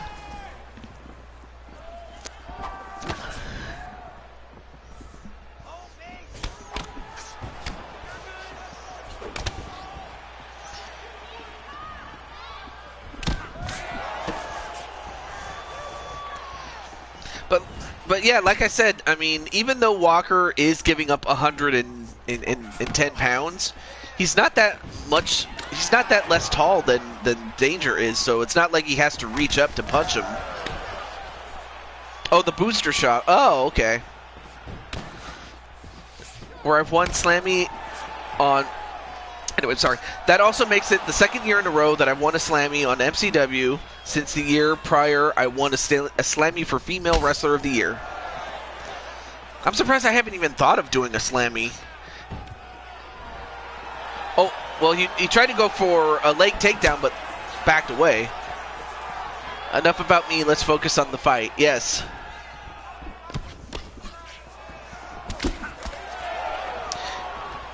And, of course, Captain Danger will love to get a victory over here. You know, especially, you know, over a current champion, even though he is the heavier weight of the two men.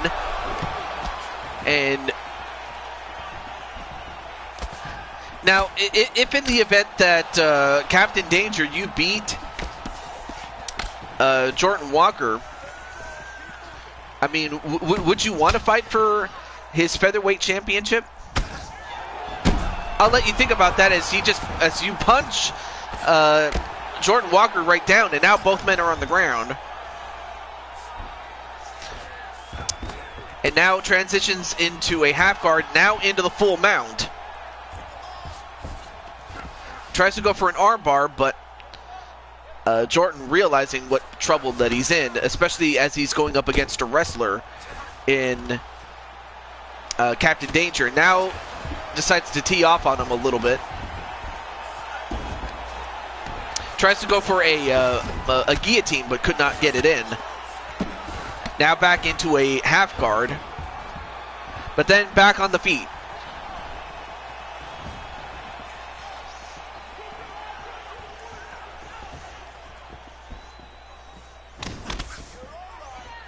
I will say next week, as far as Sunday is concerned, I will not be available. The only thing I will tell you is that on Saturday, this coming Saturday, because I won't be able to stream on Monday, February 14th, the day after Super Bowl, I won't be able to do the annual the annual what is it, Monster Seeking Monster Valentine's Day special.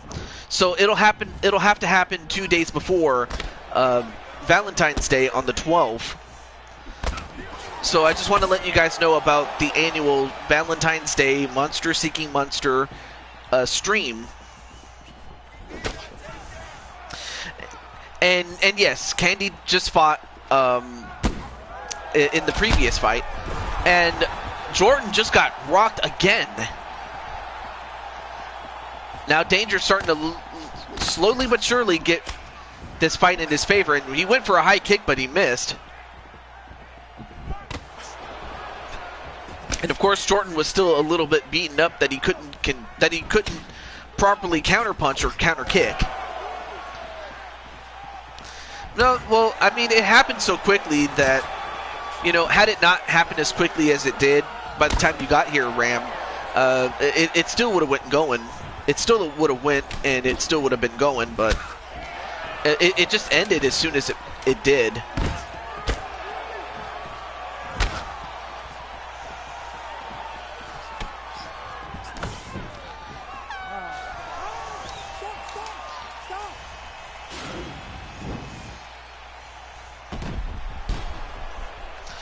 Well, there you see Captain Danger getting the better of Jordan Walker.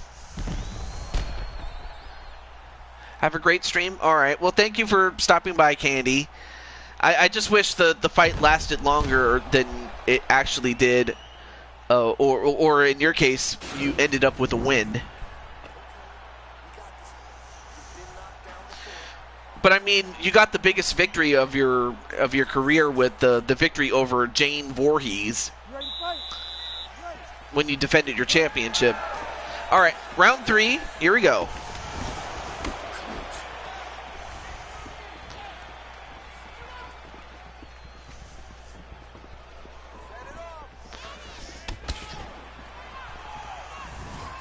Ooh, went for a high kick. And Walker ends up with a couple of counterpunching.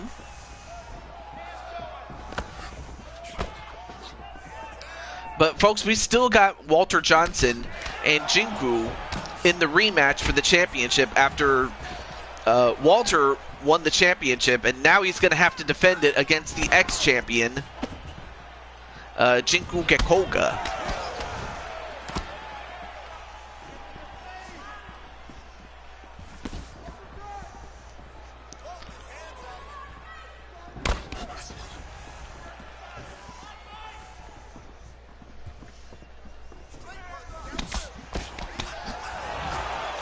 And Walker with a couple of quick kicks, but he might have tired himself out.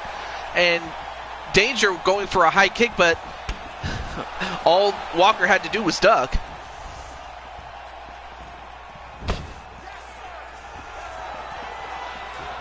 Now, I have to think that Captain Danger won round 2. And if he can keep up his performance, he might just win round 3.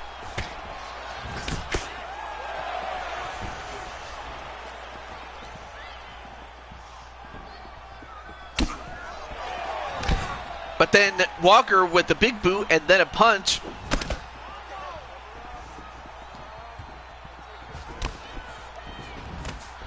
I'm going to rest up since I had my 3rd booster shot. I will take a look at the stream later, TJ. Alright, well, not a problem. Do get your rest. I'm cool with it. And if by the off chance I do a stream on the weekday, it'll be a late night stream. So if you guys don't mind staying up late, for those who could, then great. If not, I'll try to do it more on the weekends, especially as I'm going to start a new job on Tuesday. Back to this fight though. Oh, and an uppercut, and down goes Captain Danger, and now this changes everything here. Wow, nice uppercut by Jordan Walker, man. But then he gets rocked right back by Captain Danger.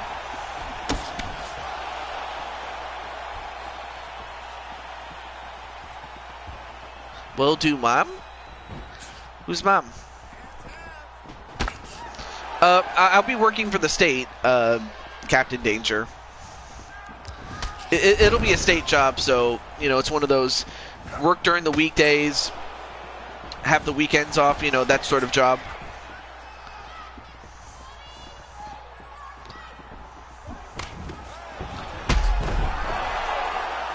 Oh, he was referring to you, but while we were talking,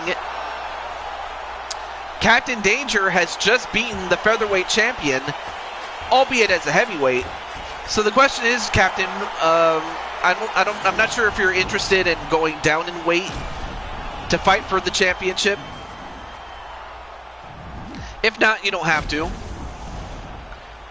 But congratulations on the victory.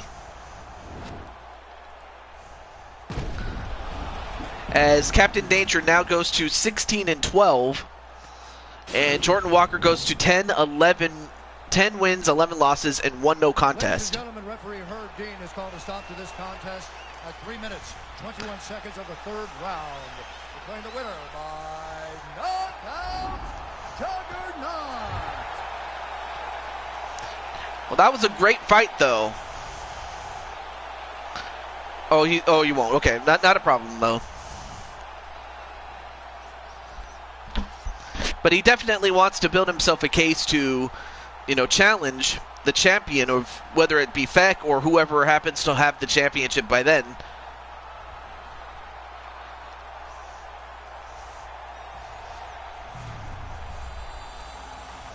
But we will have our next Super Show. Maybe not next week, but soon. In which we will have a #1 contender tournament, both the men and the women. Of course, the men's field will be the larger of the two, of course. Hey, but still have the stream up and lurking for a while. And have this muted and all that. And still eating a bit of dinner. Oh, not a problem. And speaking of, Rob, you're up next, my friend. And it's against Jane Voorhees.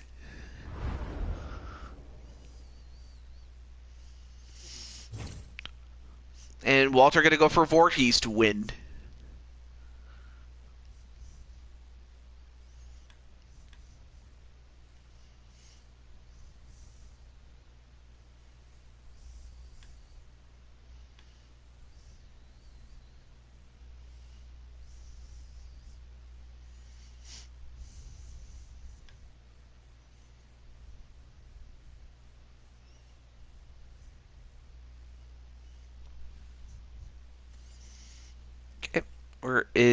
Where's Jane? Oh, there's Jane. I was looking for her.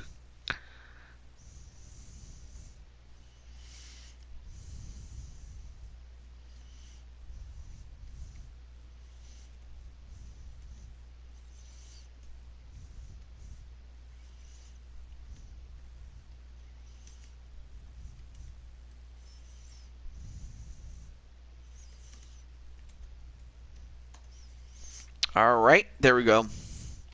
Let's get to it. And good luck to Minnie Morgan, as Autism Rob is going to have his girl, Minnie, take on Jane Voorhees. And both these women are coming off losses. So one of them is going to be able to get back on the horse. And for the other, I wouldn't know what to do for the other person. But it's a must-win for either, but for both of them, really. So who will win? Walter says Voorhees, but we'll find out right now.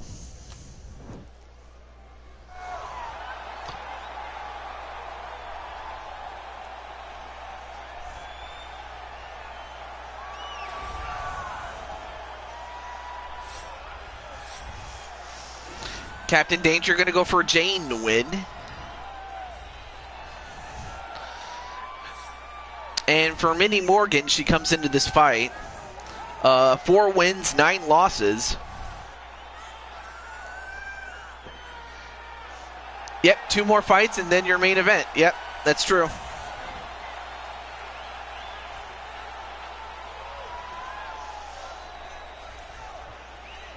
I mean, of course, being in the main event is a double-edged sword. I mean, on one hand, yes, you're in the main event. You have the top billing.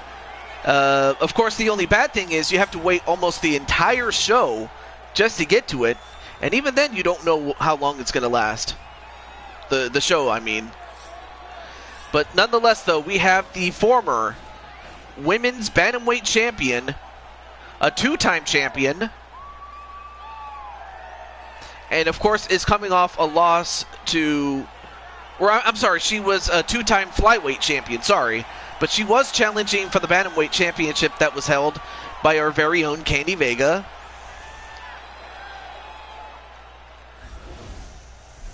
Of course, Candy prevented that from happening. Now, both are the same age. However, Jane has the slight weight advantage, but has a definite height and reach advantage over Minnie Morgan. So, Minnie's got a tall climb to ask, but hey, anything can happen. Ladies and gentlemen, this fight is 3 rounds in the UFC bantamweight division. Introducing first, fighting out of the blue corner. This woman is a kickboxer, making her professional debut here tonight. She stands 5 feet 3 inches tall, weighing in at 131 pounds. Fighting out of Fort Worth, Texas, Morgan. And now introducing her opponent, fighting out of the red corner. This woman is a mixed martial artist making her professional debut here tonight. She stands 5 feet 9 inches tall, weighing in at 135 pounds. Fighting out of Philadelphia, Pennsylvania, the Nightmare. And when the action begins, our referee in charge, Dan Mergliano. Ronda Rousey is a mommy now? Wow. I mean, I think she mentioned it before, and that's probably why we hadn't seen her for a long, long time. Excuse me. And then, of course, Minnie Morgan doing a little dance.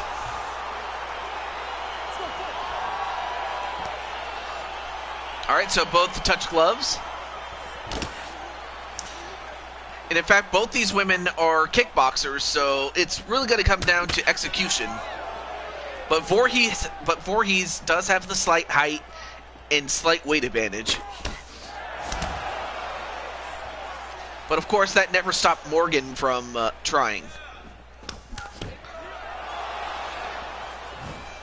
And I think Rob was just laughing at the fact that Morgan was doing a little dance. It's on her channel, TJ.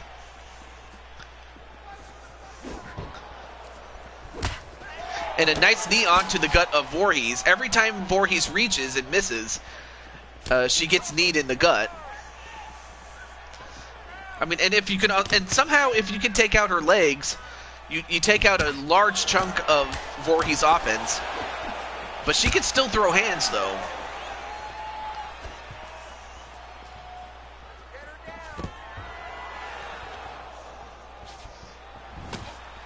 Went for a high kick, but well blocked.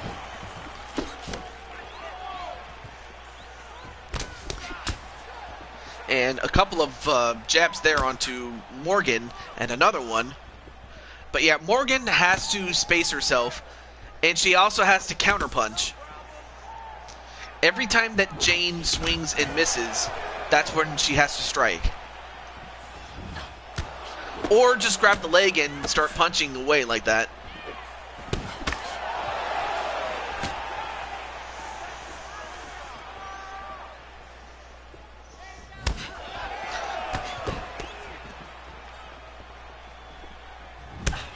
And a nice punch there onto the side of Mini Morgan.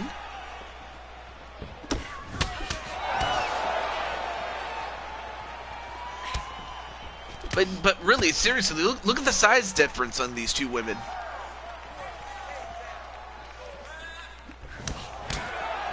Although nice sizing up with those uppercuts.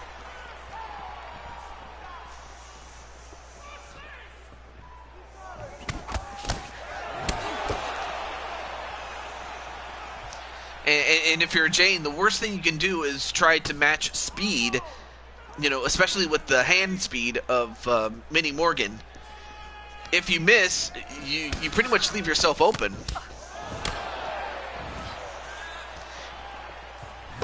But above all else, you got to keep your hands up. And now a couple of Muay Thai knees and a punch. Oh, and a high kick, and that caught her. Just exactly what I mean with the hand speed and the kick speed of Mini Morgan. Then a spinning kick.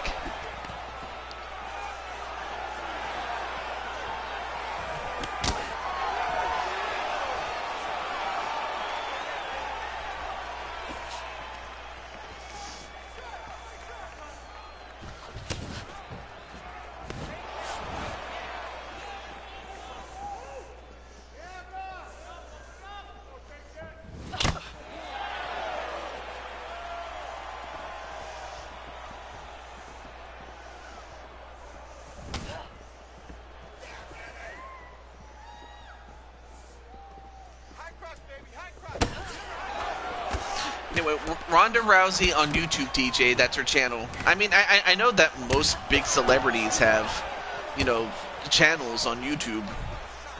In fact, you know, I've been watching, what's his face?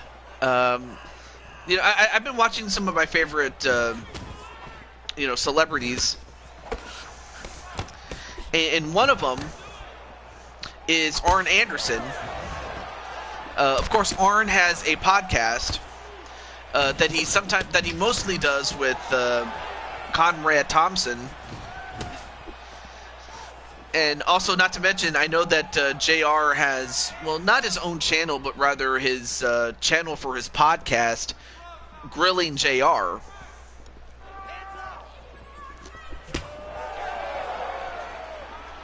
So yeah, there's channels like that. And of course, let's not forget Chris Jericho has his own channel. I mean, he also, I mean, Walter Johnson would tell you about the Saturday night specials that Jericho did, most especially when, you know, when the shutdown became a thing.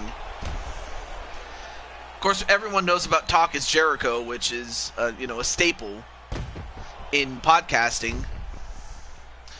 I mean, this round was very close between the two. There were times where both women shined, so I really can't say who won the first round.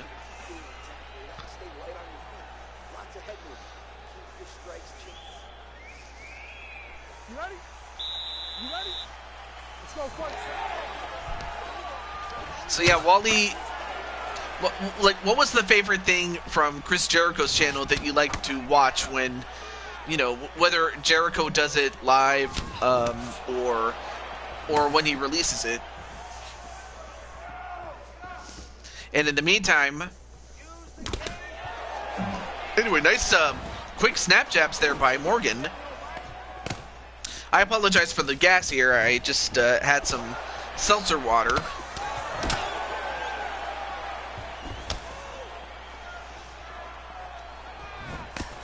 Nice spinning kick there onto Voorhees.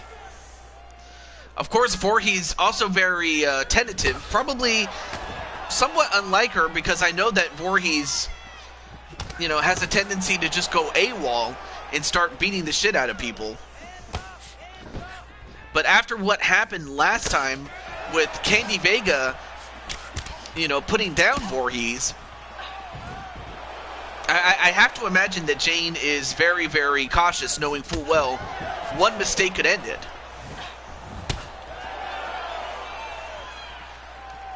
And of course, Minnie's not, you know, so foolish as to just simply go in there and try to take down Voorhees. And Walter saying, "Come on, Jane, let's get the knockout." Well, you know, Jane, like not so much the character, but the woman behind the character is very smart. Although now decides to go tee off on the body. It's not a bad idea to go for the body, especially as the fight progresses. Now in a half guard. On top, now into the full mount.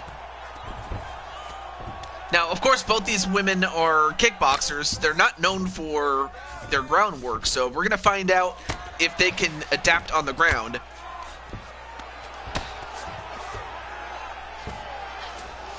Walter's in the locker room ready, getting loose, warming up for his fight. Yep, absolutely. Went for a guillotine, did Minnie Morgan.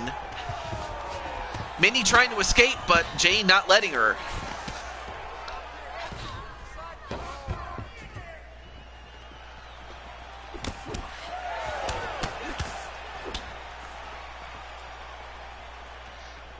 In fact, look at these two women's faces. I mean, you could have sworn that they've been through, you know, hell and back.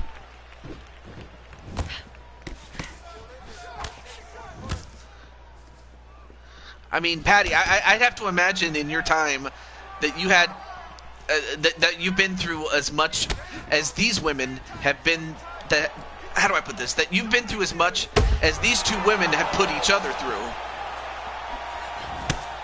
As Minnie just got rocked with that big kick by Jane, and Jane getting a kick to the side of the head as well.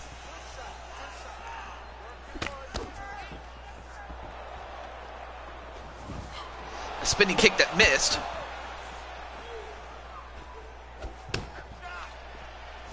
And then Patty's like, "Yes, I have." Although Minnie just got uppercutted, not once, but twice. And yet Minnie just got up, though. You know, I have to imagine a more normal woman probably would have gotten knocked out already. But, you know, again, these are not normal women. And I know, Patty, for sure, you're not normal. None of us are. Well, in the game, at least. In character, me, hey, Wally, good lucky. Well, I think you might say good luck on your fight, bro.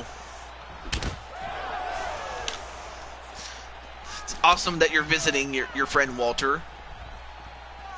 I mean, of course, you are there and in the locker room, you know, just, you know, getting those wounds sewed up after that tough fight that you had with Jordan Walker.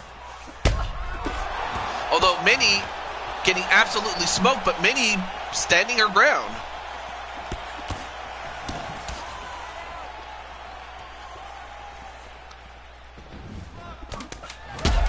And Morgan, another big kick.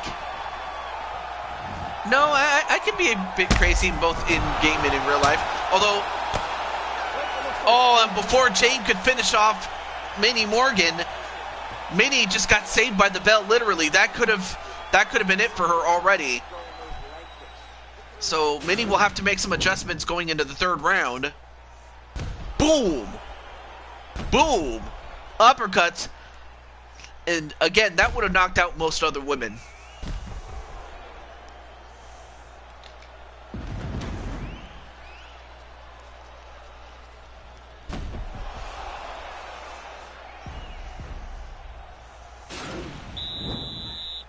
You ready? You ready? Go fight.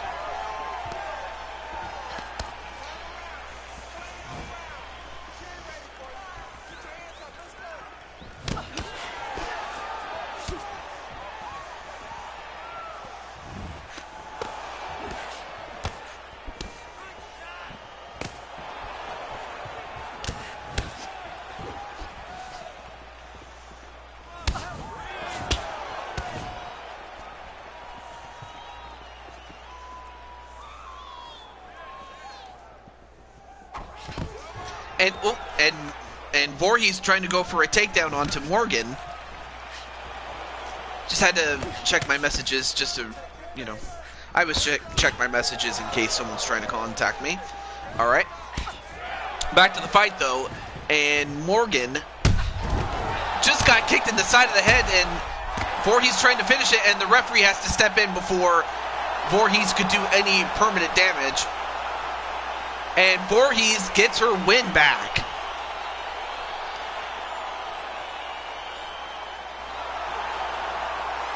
And for Minnie Morgan, she now goes to 4-10. And Jane Voorhees increases her win total to 26 wins, 15 losses. And of course, as mentioned before, she has the second most wins over anybody.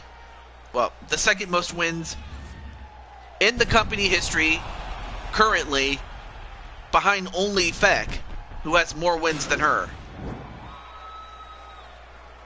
Ladies and gentlemen, referee Dan Mergliata has called a stop to this contest at 55 seconds of round. GG, says Rob on behalf of Minnie. By knockout, the Nightmare.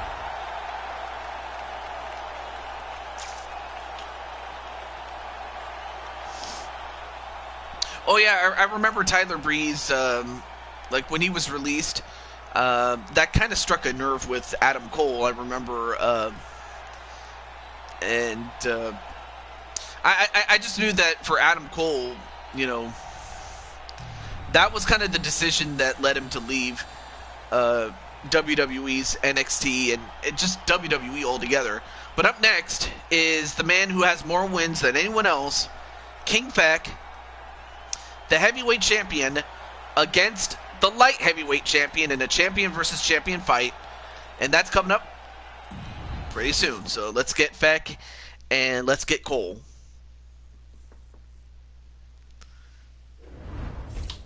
Well, I've heard that's the rumor, but I don't know. I mean, it can still happen. I don't know if it'll happen this coming Wednesday, or who knows? It could be someone else. I don't know. You never know. In the meantime, let me get Feck and Cole.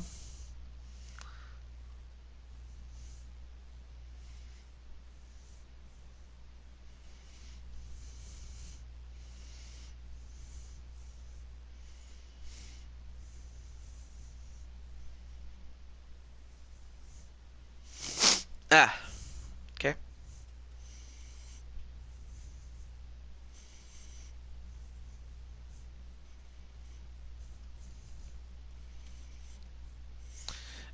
The Young Bucks are teasing Jeff Hardy in.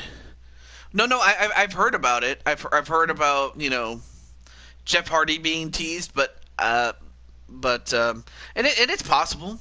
It's possible, but it could be someone else for all I know. But it all remains to be seen.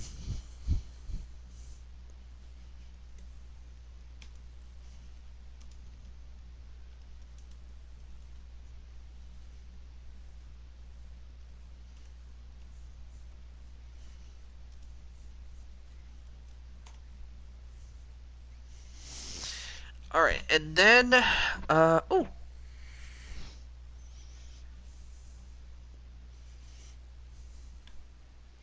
And then, oh yeah, let me just, okay, where is, oh, there's Cole. Let me get Cole.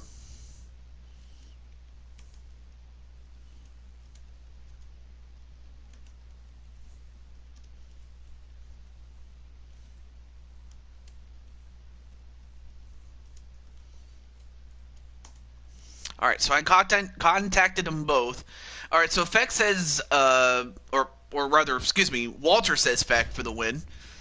Not a bad pick, considering that Feck has, as I mentioned before, he has more victories in this company than anyone else.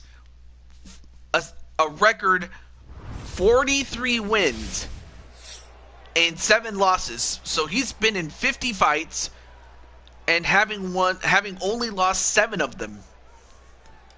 So that says a lot, though. So yeah, it could be it very well could be Jeff Hardy, but there's also I've heard some inklings that it could be what is it, Zack Ryder, Mustafa Ali, but the most likely, and then Jeff Hardy as well, but the most likely person that some people have said was Keith Lee. But yeah, but definitely Hardy is a top contender for who it could be for the debut. And as for Cole Weston, he is an impressive 11 wins, 4 losses, and is the UFC lightweight champion, or light heavyweight champion, excuse me. Yeah, Keith Lee, yeah. So it could be him, it could be Jeff Hardy. So there's more than one person that it could be. Or who knows, they could all debut for all we know, really.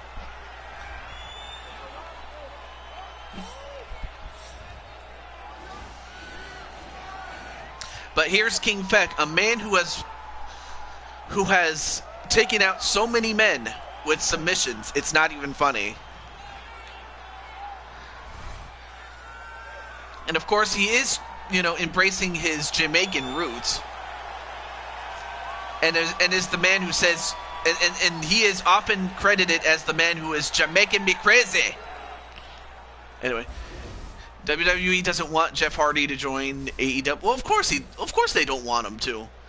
In fact, that's what they were trying to do from the onset when AEW became a thing. Anyway, Cole is a bit younger, and well, he has the height, the weight. He has the height and reach advantage, but the weight goes to Feck. Making his professional debut here tonight. He stands 6 feet 4 inches tall, weighing in at 205 pounds. Fighting out of Calgary, Alberta, Canada, the Warrior. And now his opponent, fighting out of the red corner. Excuse me. This man is a jiu-jitsu fighter, making his professional debut here tonight. He stands 5 feet 10 inches tall, weighing in at 221 pounds. Fighting out of Toronto, Ontario, Canada, the King. And when the WWE 2.0.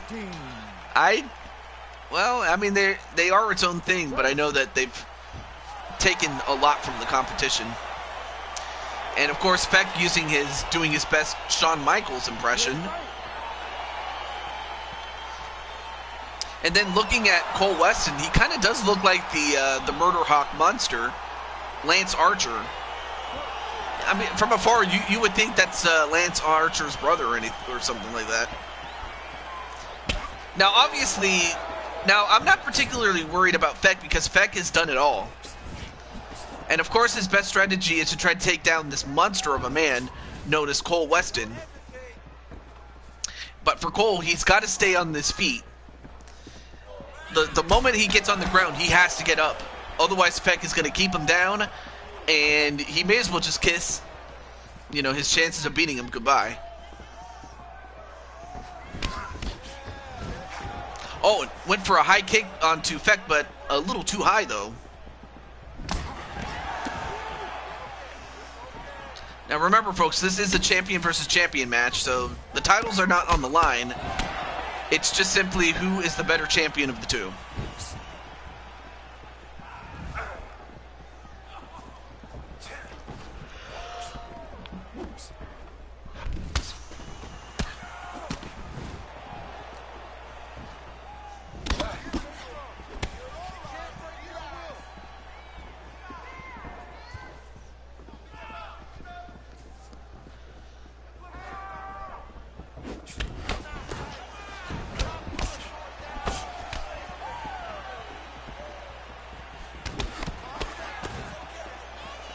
And so far, both men just trying to feel each other out. And going for a takedown immediately. And of course, Cole, knowing full well what he is dealing with, is going to keep the fight standing up all he can.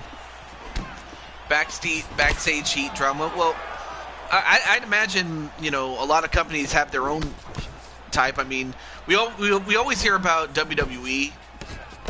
But yeah, AEW has its own amount of heat. I mean, and so did Impact Wrestling for a long, long time. You know, especially when, you know, Dixie Carter was at the helm. It was always, it was a lot of, you know, there was a lot of heat backstage, especially when she was in charge at the time.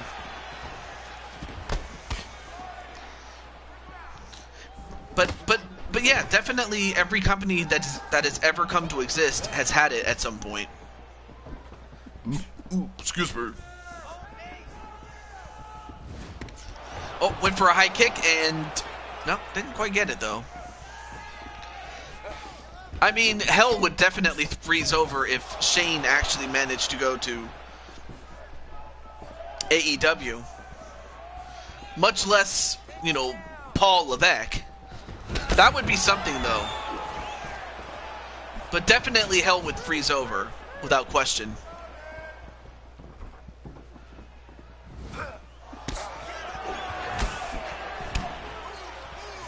Well, so far, Cole is keeping the fight standing up. And if that happens, then he's more likely than not going to win. Of course, Feck is not to be underestimated under any circumstances.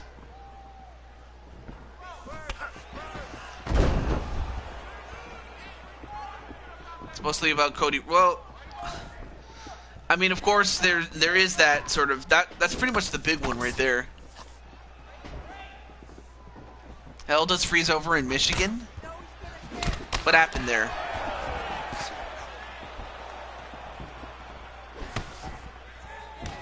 And well, went for another takedown, but Cole doing a great job keeping the fight standing up, though.